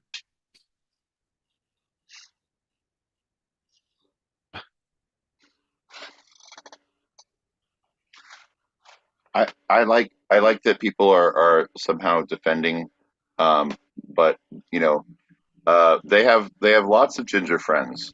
They got piles of ginger friends. You know, like they say down south, right? Yeah. Yeah, my favorite thing is doing the show with John L. Peacock on Tuesdays, 8 p.m. Pacific, 11 p.m. Eastern. I can say whatever the fuck I want about gingers. One of my best friends is a ginger. This fucking guy. I let you say it because you're tolerant, but the others saying it feels offensive. It's our words, John. More of us. More of us. Hell yeah. It's about time we get the fucking respect we deserve, John. I'm not here for a long time. I'm here for a respectful time. I believe that's the motto I want on my shirt. Everyone or tombstone, I think. No. My tombstone is going to say, I told you I was sick, you fucks. It's in a will that's like 40 years old before you die. Doesn't matter, dude. It's already printed up. I'm like, you guys just got to stick this on wherever I land. You actually engraved the tombstone yourself Full 10 on. years before you die. It's already done. I carry it with me when I go on long trips. We all have our own gravestone to bear. Don't you want it at your burial plot? Oh no, I didn't pay for one of those. I just want, wherever I die, you just put that near me and just fucking tell them not to move my body. Home is where your headstone is. Right? Where's your headstone? Oh, it's in my carry-on. It's gonna be a long flight, and I don't want to die without it.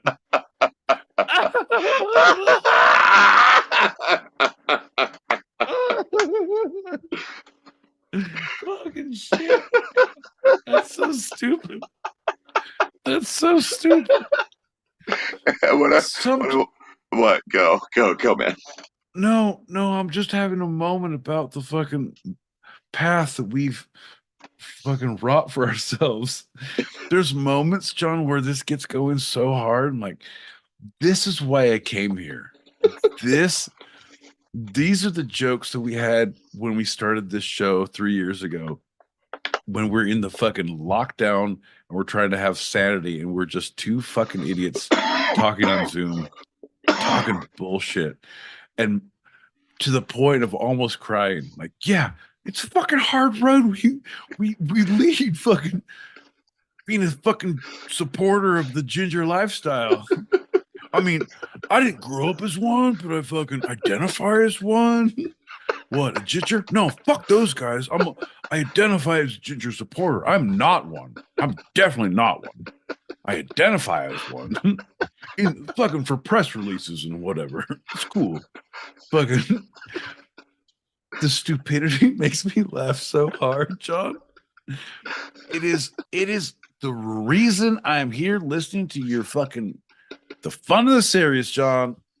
It's if I get John for 3 hours a night once a week, it's like, sorry everybody, I have a show to do, and this is where John comes to fucking be part of my life. I'll sign up, bud. I don't give a shit about anything you're talking about. I don't care about any of the fucking. Oh, are we doing more? I don't care about your segues. I don't care, John, what's going on with you in the green room? I'm just here and happy you're here with me, bud. Two things. Two things. One, you keep on saying you don't care what I talk about, and yet you keep on bringing back very specific things I said the episode after, or like a couple months after. And I think you don't listen. No, I know. No, here's the deal. I definitely listen, and it's in my. I'm like. I don't want to be like fucking beating a dead horse here, John, but I'm kind of like a god. I'm not the god, but I have my book of judgment where I keep a tally, right? And it's all your good deeds and all your fuckeries, right? And when you come up to the pearly gates, what's that? Two dancers named Pearl. Last name Gates. No, what's that? Oh, they're standing in front of the gates. That's what they hold on to when they do those dips. Get them, Pearl. Woo! They're both ginger. Don't fuck around. We're inclusive around this joint. Heaven, baby. Anyway. Hot stuff. I digress, John. Where was I? Oh, your eternal soul. You have time to talk about Lord and Savior, my boy Pete's affinity for ginger co-hosts. Number two, because you thought you derailed me enough that I only didn't want him to.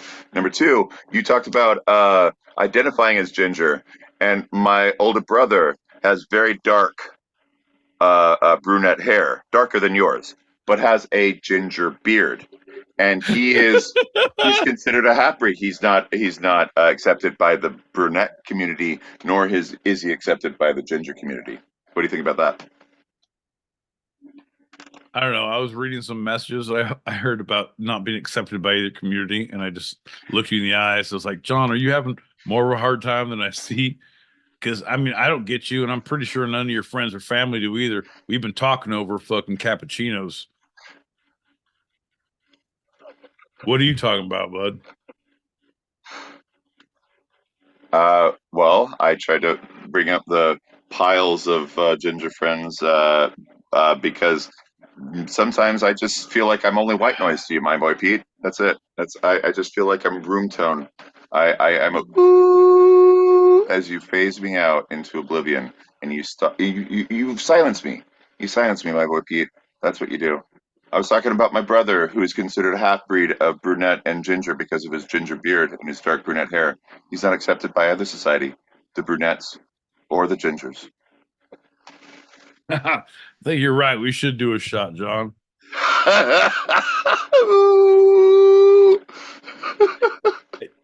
Bro, you said like okay. I do want two things. One, I do want to do a shot. Two, talking about how your brother is judged because he's half ginger this and fucking half dominant that, like a full blooded American, whatever. And like, oh, that's a thing. Like, oh, I'm sorry, that he's not all like us. But like, I hear you in that. But the joke is, let's do a shot. I'm glad that you have lots of ginger friends, my boy Pete. Well, the thing is, all of my jokes, and no, I need to not justify my jokes. I feel like my jokes are funnier. If people don't get, fuck your couch, John. If they don't get gingers are the worst. If they don't get this, like, oh, you're gonna be can't fuck your couch. I don't give a shit. I don't need to justify my shit. The joke is, oh, I'd love to do a shot, John. Cheers. Cheers. Hey, you're welcome for listening. Yeah, fuck these guys. Fuck them. They don't get it. Fuck them. Cheers. Hey, I got a shout out to MFA, who's been in the YouTubes for a hot minute. Thanks for all the awesomeness. And Jules, Sanity doesn't live here. You're right. Never has, never will. Do you think my laugh is funny? Don't you think? A little too funny? I really do think. It's like a ginger with a better sense of smell. It's like a ginger without getting antiseptic. Well, they have no pain receptors in their fucking skeleton. But who am I to differently say that they don't? Oh, gingers have a funny way of doing shows. Oh, gingers have a funny, funny way of doing shows on a Tuesday. 8 p.m. Pacific and 11 p.m. Eastern. That's 3 a.m. Meanwhich Greenwich sandwich time on Wednesday morning. If you're across the fucking pond, it's pronounced ook. If you hooked on phonics. Yeah, I came from Ossa, and I went to Ook. Usa Aka. Usa Aka.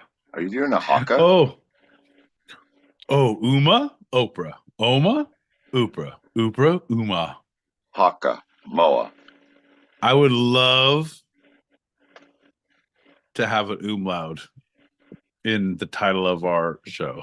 If you could revamp the show to have some sort, and now's the time for the two-sided Umlaut short segment.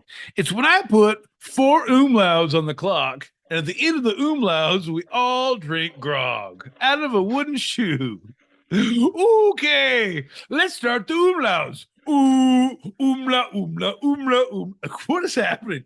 It's a fucking Japanese game show, but this one has like fucking herring fish in a wooden clog, and there's fucking John. What do you have next as a producer? What do you see happening in the umlaut? Let's go segment that I see as the short that you have now. What do you think, bud? Poo. Cited. Pooed. Okay, now's the time for poo-sided food. Okay, this is where we have herring and talk about umlauts. Okay, this is where I set clock for sinwich, teenwich, greenwich, meanwich. That means 14 umlauts in the umlaut. Okie time starts. Ookadookoo. Boop, boop, boop, boop. It's a sign of the cuckoo. Do not forget to finish umlauts. John, I think I'm ready for this segment. All right. Read me the headline. Okie dokie. Meanwhile, back in Finland, they're rushing to get European. Umlaut. Old jokey timey umlaut. Okay, John. I feel like this is a pretty simple game. Tiki-taka. John, I was going to say that the first man is good. Tiki-taka. John, I get it. He's Russian. Tiki-taka. Are you going to continue to say tiki-taka? John! Tiki-taka. Okay, here's the deal.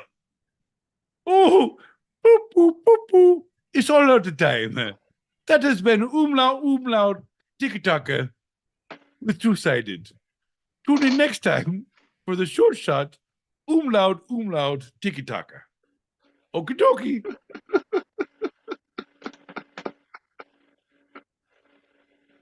Hold on. I would watch that, John. I'd watch the shit out of that. All right. Now look at our headline. No! Sleep till umlaut! There's an umlaut in the Brooklyn.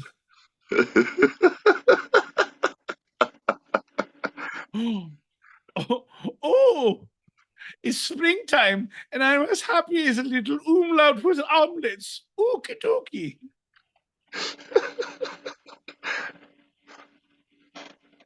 Do you see our headline shift? Ma Bobby. I do. No, I don't. I don't. I see this like, oh, should we have a thing? Like, no, I'm like, all right, fair enough. You're good enough. Gotta love them. It says a green room with the Pete and John. You missed hashtag comedy. Because can you do umlaut comedy? Oh yeah. Kumite? Do you do kumite? I could, but how do you spell that? I don't know. All right. I would ask Van Damme anytime, like, how do you spell kumite with umlauts? You're a world traveler and you've been in Bloodsport and fought at the kumite. Where would you put umlauts in this spelling, good friend? That is exactly the answer he gave me, John, and I didn't know how to translate that.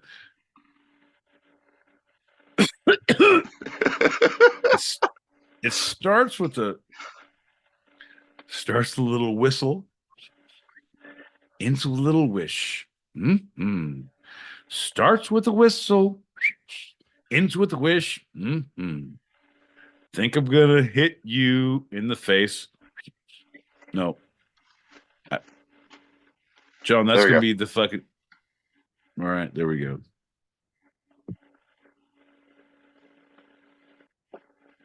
That looks like comida. That's almost. Well, but I'm with you. What's the umlaut A? Kumite. Kumite. Kumite. Kumite. Kumite. Kumite.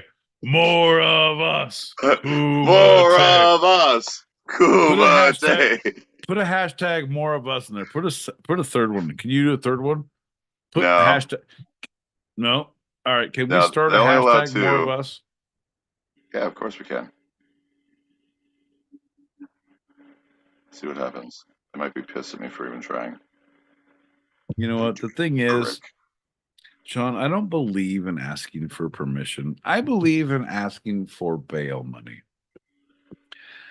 I think that if you say mea culpa,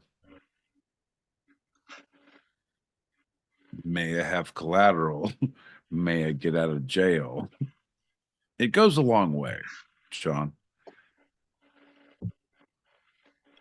May many people disagree, but look at you.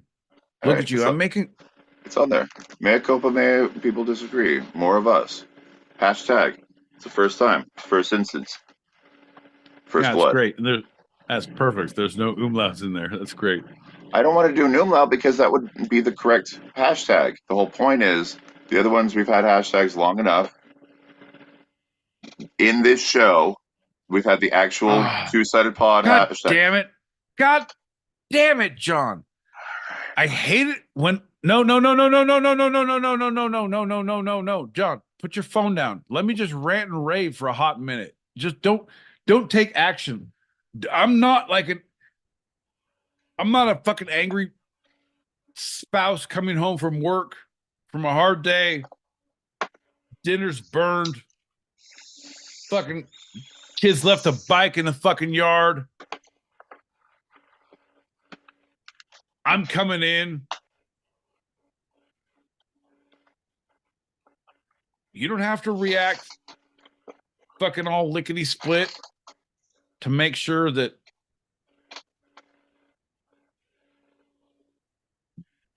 I didn't do that. Look what you did.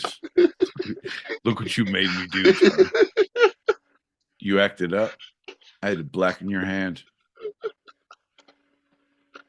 Next time it's gonna be your eye. Keep talking like that, John.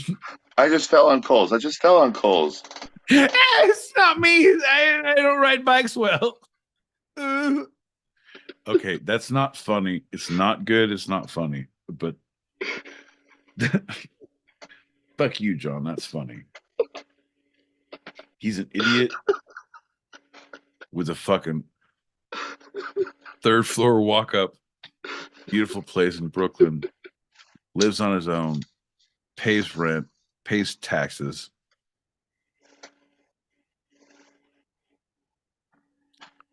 Fucking knows people who pays taxes. Allegedly has friends who pay taxes. Folks, we're not here for a long time. We're here for a good time of watching John make friends with people who pay taxes. That's going to be our new segment. John on the street with taxpayers. Hey, folks, are you like you do 1040s or what is your... All right, fair enough. Hey, do you have a portfolio or... Are you itemizing? Sir, come back.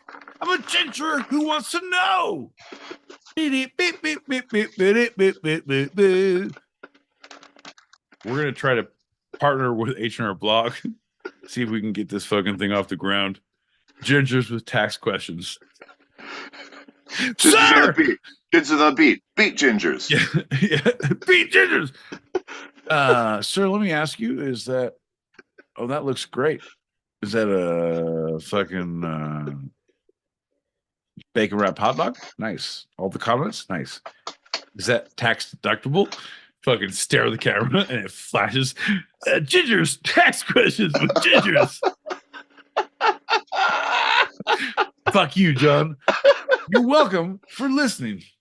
John, I'm more of a producer. I'm kind of a behind the scenes guy, but I need... yeah, what I need... Cut to camera one. Yeah, that... See the ginger with the eyes. Perfect.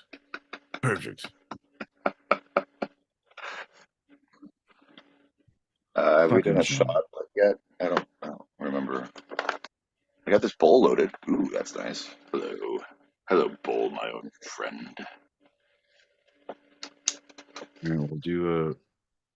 So here's a funny little story, John. Here's a little funny story I'd like to tell you. Let's do a shot first, and here's a funny story, John. Oh, I thought you'd be Here's your much slower. glass. I gotta lower my expectations.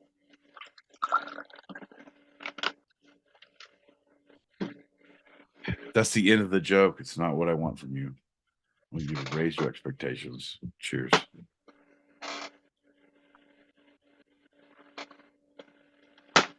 Timing. Jesus, man.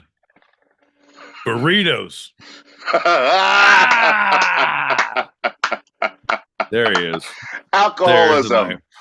There's my fucking. We call that cirrhosis of my ginger. Alcoholism. Cirrhosis of my ginger.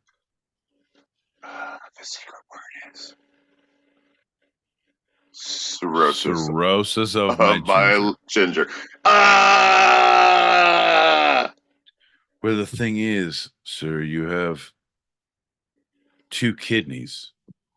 You only need 1. You only have 1 liver and 1 ginger. You have a cirrhosis of your ginger. Also, don't move because this bathtub is filled with ice, so we've taken one of your kidneys. You only need 1. Shh. But your ginger's flaring up with all the cirrhosis. Good day. Also, if you can get out of the tub by 11 a.m., there's a continental breakfast downstairs. The ginger isn't really flaring up on the pain, but that coldness from all the ice. I sense it so much. Yeah, I would definitely call the police, but I would try to contact the authorities. I'd get a cell phone at the breakfast buffet. Don't go to the front desk where there's only coffee and fucking hot chocolate and tea. Like, I'm not an animal. I just had a fucking kidney removed. I need bacon or sausage. Are we in the UK? Where am I? We're in the UK. Is there blood sausage? What kind of establishment is this? I need blood sausage. I need weak tea, but I need cream in it. I'm not a fucking pansy. I'm dying here without my kidney and my ginger. Where's your ginger? He has cirrhosis. He's back in the other room. We got separate rooms. I got the fucking kidney removed. He got the cirrhosis. And that would be how the tour starts for the Two Sided on the Road podcast. John, it's going to be great. We're going to rent a van.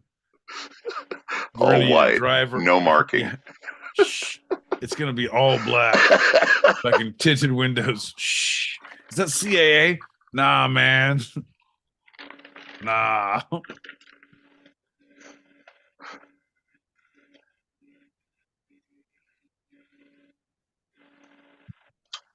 I don't know. You said a word that I don't like. It was actually an acronym. Started with a C and ended with a A. You also said all black, like the all black from New Zealand who do the haka from the Maori. Idiot. Yeah. Transition. Callback. I had no words. Hold on. Yes, and no but. Keep talking. This is great. I'm going to go take a piss. Actually.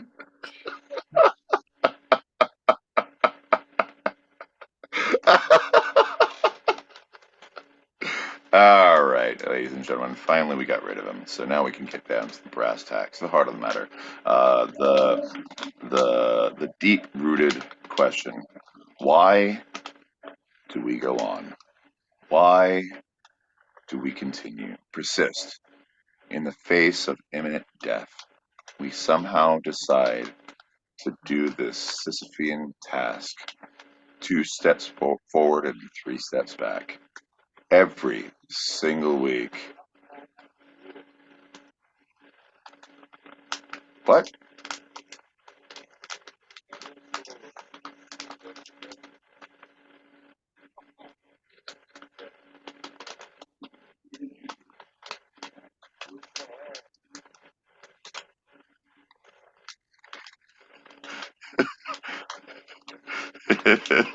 You made you come back for this, baby. You made you come back for this. I like the background too. That's nice. Steady stream. Healthy. What?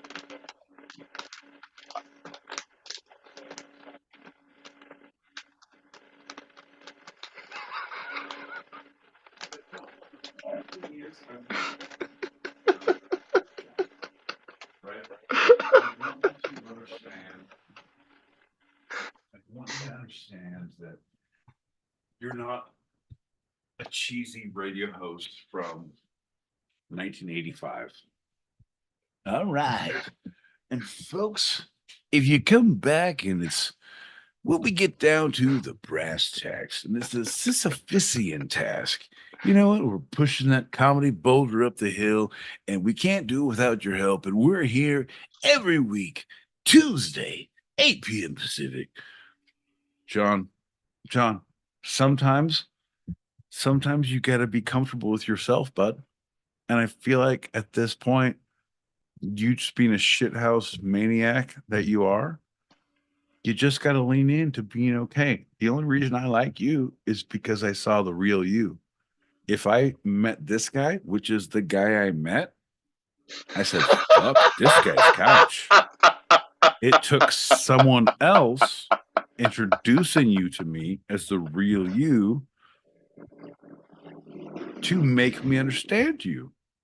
Don't hide it under a bushel. No, my ginger's gonna fucking shine.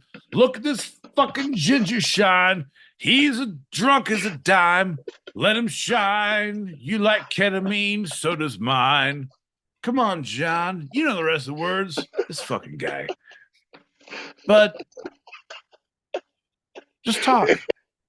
If I met this ginger and this is the one I met. Right. Well, I'm writing this new play. It's called Tuesdays with Gingy. It's where I spend weeks at the bedside of a dying Gingy because he doesn't have a soul. And we both learn things. And I write a book about it. It's called Wednesdays. You're an idiot, John. I love you more than the siblings I've drowned in the tub. Huh. No. Huh. No, there's no sunshine. There's no sunshine when it's all gone, John. The thing is,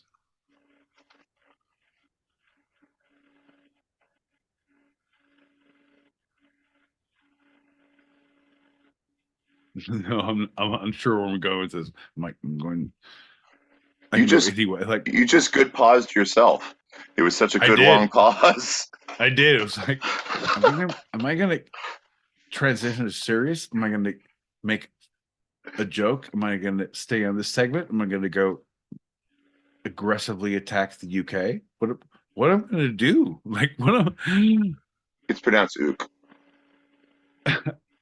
All right. Ain't no sunshine when she's gone. It's cause she lives in the ook. There's no fucking sunshine around there, mate.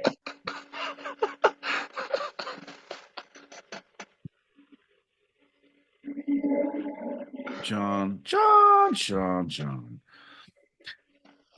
You know what? I'm very, very glad we're What are you glad about, buddy? Please don't overpause yourself. Right? You see what you're doing. This is like the last part of the show. He's like, John L. Peacock is a fucking saint because he's dealing with someone who's on the outskirts of fucking reality. Is he having a fucking stroke? Could be. He might have to leave those Senate leadership at the end of the year. Well, John, the whole thing is I've been doing a lot of Civil War recreations, and I've learned to hold still for pictures for 4 to 5 minutes.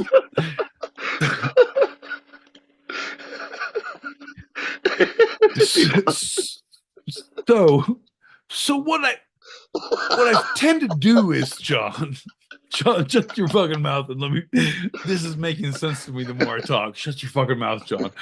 So, John, what I tend to do is, as a fucking artist, John, as an artist, as a fucking Civil War recreation artist, what I tend to do is I tend to pause. I tend to give a good long pause when I'm thinking through a situation, a scenario.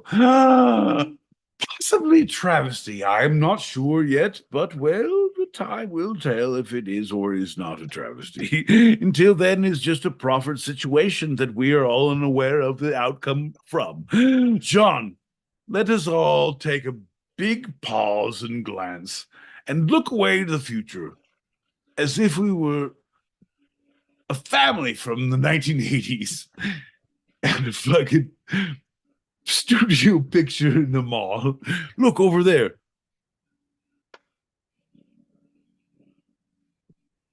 John, maybe that wasn't it. John, I don't need a fucking stenographer. And if I did need a stenographer, I would get one who wasn't a ginger. Gingers can't type. They can't spell. They've barely learned how to love. Have they? I said barely, you fuck. Not barely recently, barely as in just barely enough to fail at it. Exactly. Hey, do you like the concept of fucking indoor heating? Well, it started with the modern man with the concept of fire. Let me introduce you to John L. Peacock, the ginger equivalent to indoor heating. Emotionally. Booga booga, you like heating? Let me get rock. Fuck you, John. I appreciate your presence. I don't like your heating techniques or your piping skills. I love you too.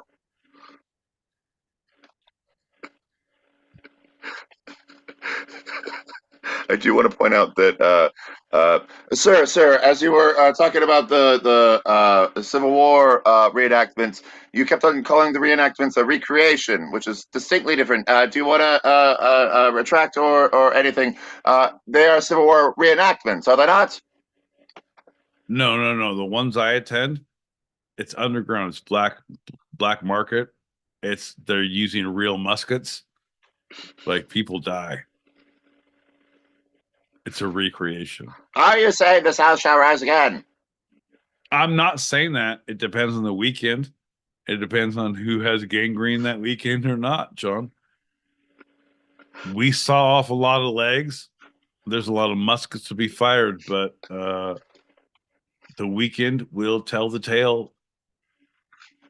It's like the Most Dangerous Game meets Fight Club meets Boiler Room, John. Now, these deadly sports have gone by several names. Can you tell us which the official name is? Is it the Civil War or is it the War of Northern Aggression?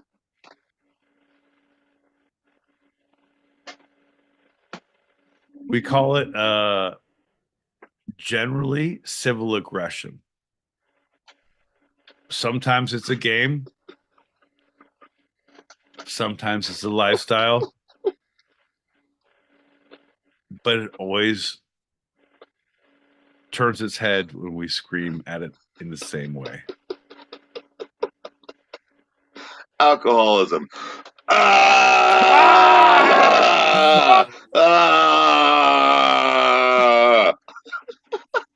Okay, Cherry, let's talk about your alcoholism.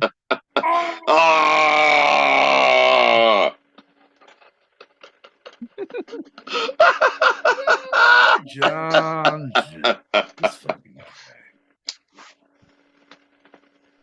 guy. I don't know if you've mentioned lately, but we are on all the socials.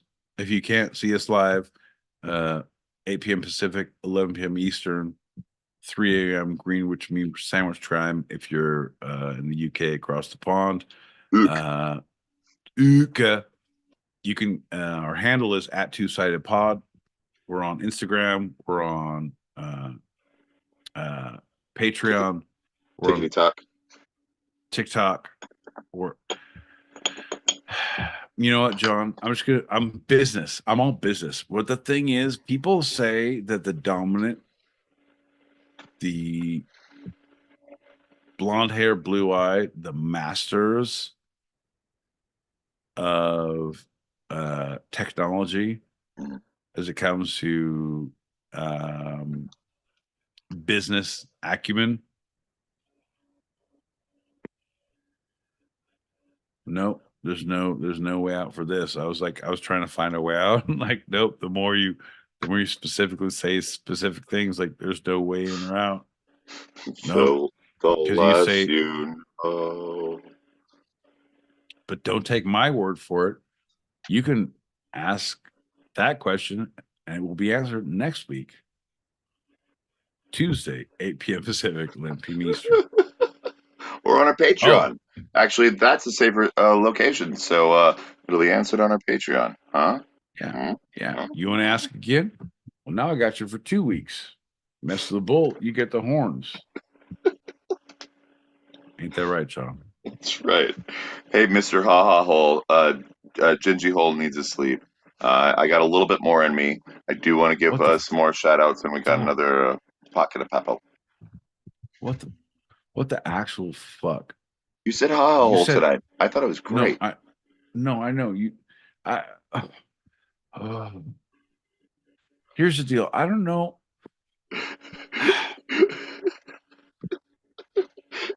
It's just some nicknames. That's all. No.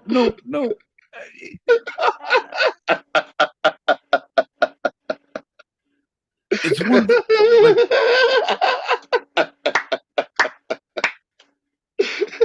like bro.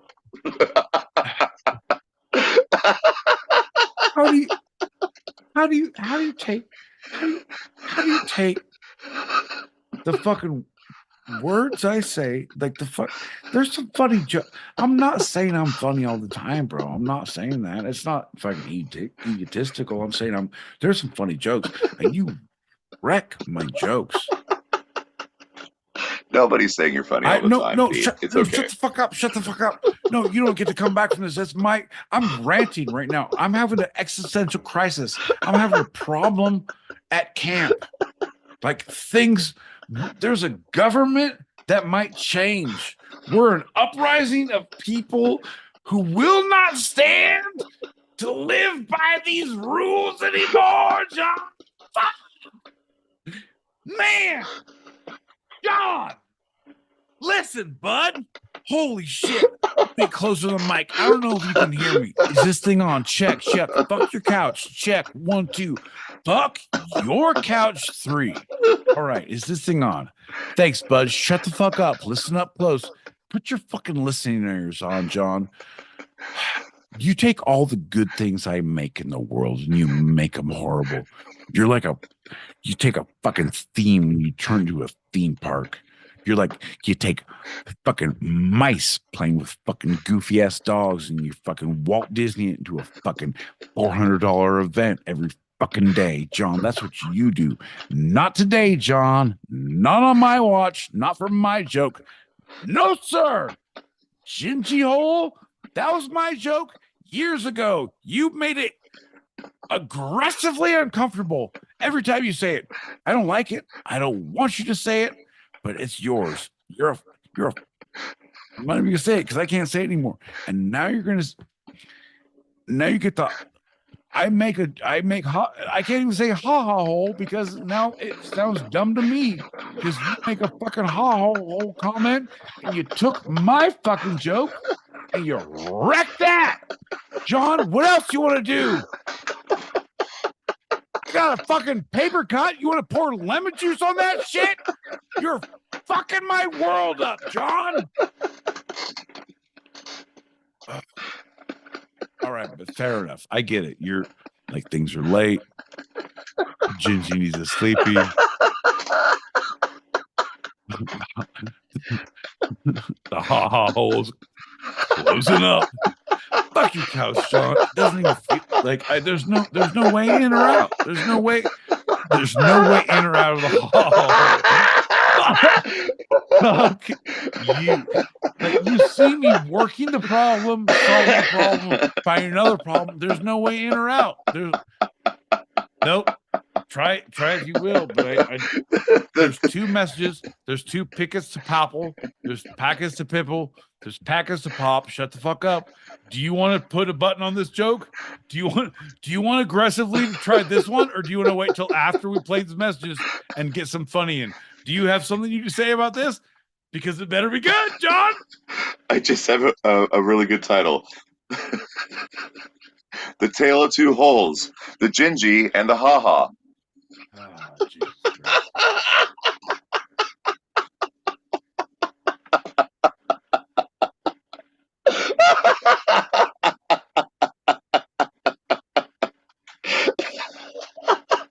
Guys. Fucking guys. You fucking guys. Here's the deal. Oh, fuck me. Aggressively, this is a self fucking published book.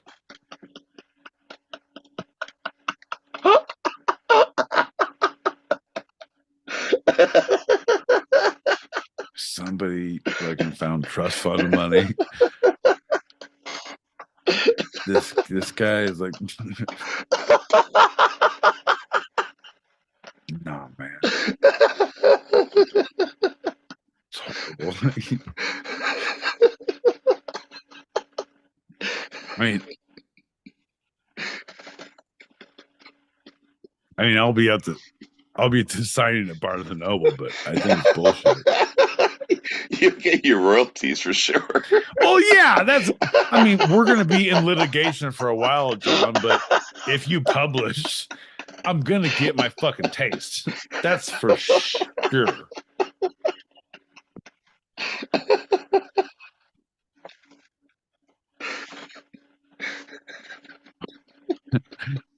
I'm also gonna try to fucking co-sign, like figure out the scheduling so that I can be at my signing in the children's section for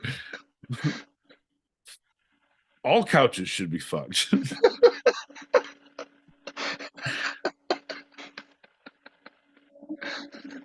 That's where the real money is in the publishing world these days. Oh no, it's in the kids' fucking marketing, like fuck your couch, why your couch? Fuck dad's couch, fuck mom's couch. Whose couch? Their couch. Everyone's couch gets fucked. It's like everybody poops. Yeah, okay, I get it now. Exactly. Hey, it's a tough world. Fuck your couch, kids. The whole thing, John, if you can, hey bud, pull up a chair. I'm going to give you a little insight on how that pitch meeting went. Okay. All right, so here's what my picture is in the world, right? The world is kind of like, fuck your couch. I'm sorry, my boy Pete. I don't think we understand exactly what that means when you say fuck your couch. Yeah. All right. No, I get it. Right. Here's the deal. Have you ever come home, and like, oh, fuck work. I'm going step by step. You guys with me? Yeah, we're with you. Yeah. Oh, yeah. Oh, of course. Yes. All right. Fair enough. I didn't get a harumph out of some of you guys, so I was unsure. All right, Shut up. Keep going. So you come home and fuck work, and you get home and you walk up the stairs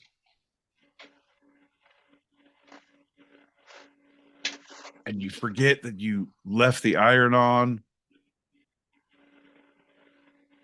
when you went to work in the morning, and you start putting out the small smoke fire, And as you're going through all the motions, you realize you're not in your house. And it's not a smoke fire.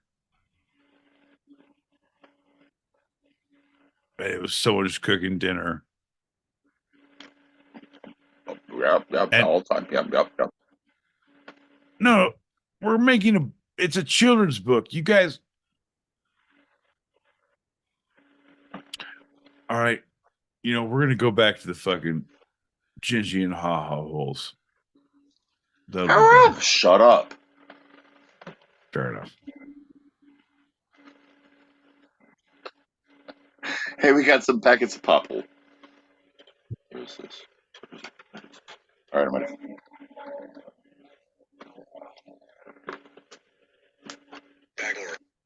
Back to the Revolutionary War, even.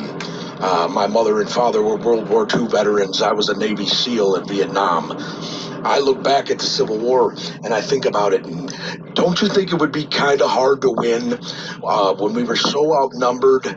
Don't you think maybe somebody took a time machine back in time and gave all the rebel soldiers here automatic weapons so that they could win the war and push back Cornwallis and his armies? Fuck. I kind of am with that. There's a few. Ooh, I want to play the rest of these messages because I feel like there's a lot of things that I feel like are pushes that way. I do. Ooh, I do. I don't trust the government. That's why with this election, I wouldn't vote for either of them. But you know what just happened? I don't know. This is actual news. You can check it. It's fact. Check it yourself. RFK called me and asked me to be his vice. And I wasn't sure about it. I said, I usually don't do well in the role of number 2. And then with my secret cell phone that I only keep on having about 2% of the time down in the Baja in Mexico, I'm off the grid. I took a picture of a number 2 that I left in my outhouse that I built. And I secured plumbing in my pueblo down there. Local village not too far away showed me where the natural ground springs are, and I went down there. I can hold my breath for 9 minutes. I was a Navy SEAL, so I got my own plumbing.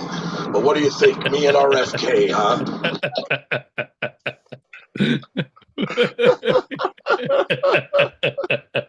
Yes. I mean, I don't think about it as a vote for RFK. Think of it as a vote for indoor plumbing. And he's definitely talking RFK Senior, right? The assassination was a hoax.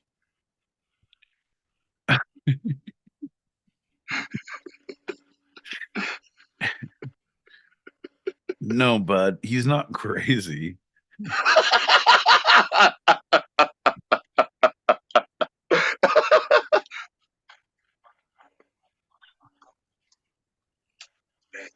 That's what I was sleeping on for years until I made my own bed out of seafoam and whale blubber. Yeah. Fuck yeah. Fuck yeah. No, bro, I'm with you. I stopped drinking all liquids except for Miller High Life and the tears of my fallen enemies. It's a pretty good diet. I lost 12 pounds and gained 17 more enemies.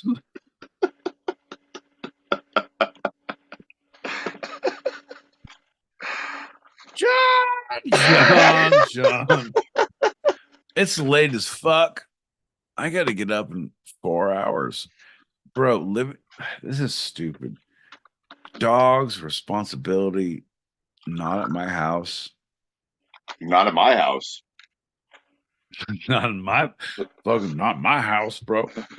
Okay, so the more like this leads me into Resident Alien. It's on Netflix. It's dumb, but it's great. It's dumb, but it's great. Dumb, but it's great. I've binged way too much of it. I'm almost done with it for 2 seasons. And it is very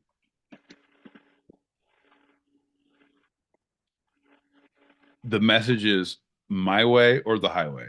Like, I am not comfortable with this. I do not like this. I would like to destroy you. No. Like, it's very natural. Like, I'm an alien. Fuck your couches. I'm out. I don't like this shit. So, there's a look that theory up. that gingers are actually seeds of aliens that are descendants of aliens, and 100%. We had we call it the veil of unconsciousness, where all the spirit babies come to Earth, and only the damaged ones are ginger. And if you want the keys to heaven, you too can subscribe to the Two-Sided Pod every Tuesday, 8 p.m. Pacific, 11 p.m. Eastern. That's right. Bishop John L. Peacock and missionary style my boy Pete be here to serve you. 3 science a.m. bless you. Greenwich meeting with sandwich time if you're across the pond.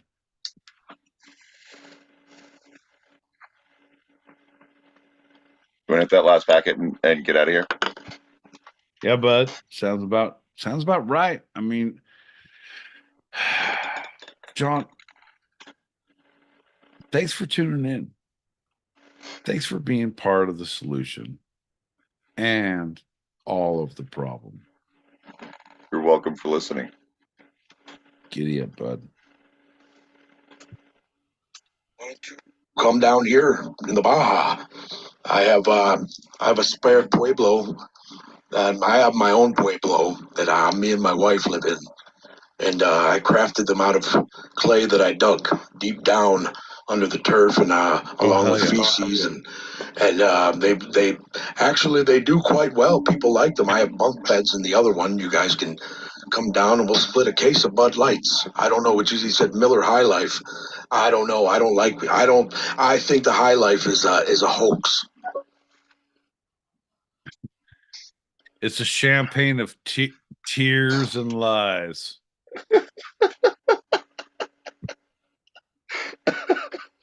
Cheers, brother. Love you, John. Love you Thanks, too. everybody, for listening. We'll be back next week. God willing, and the creek don't rise. Bang, bang, Cheers. bang. Night, everybody.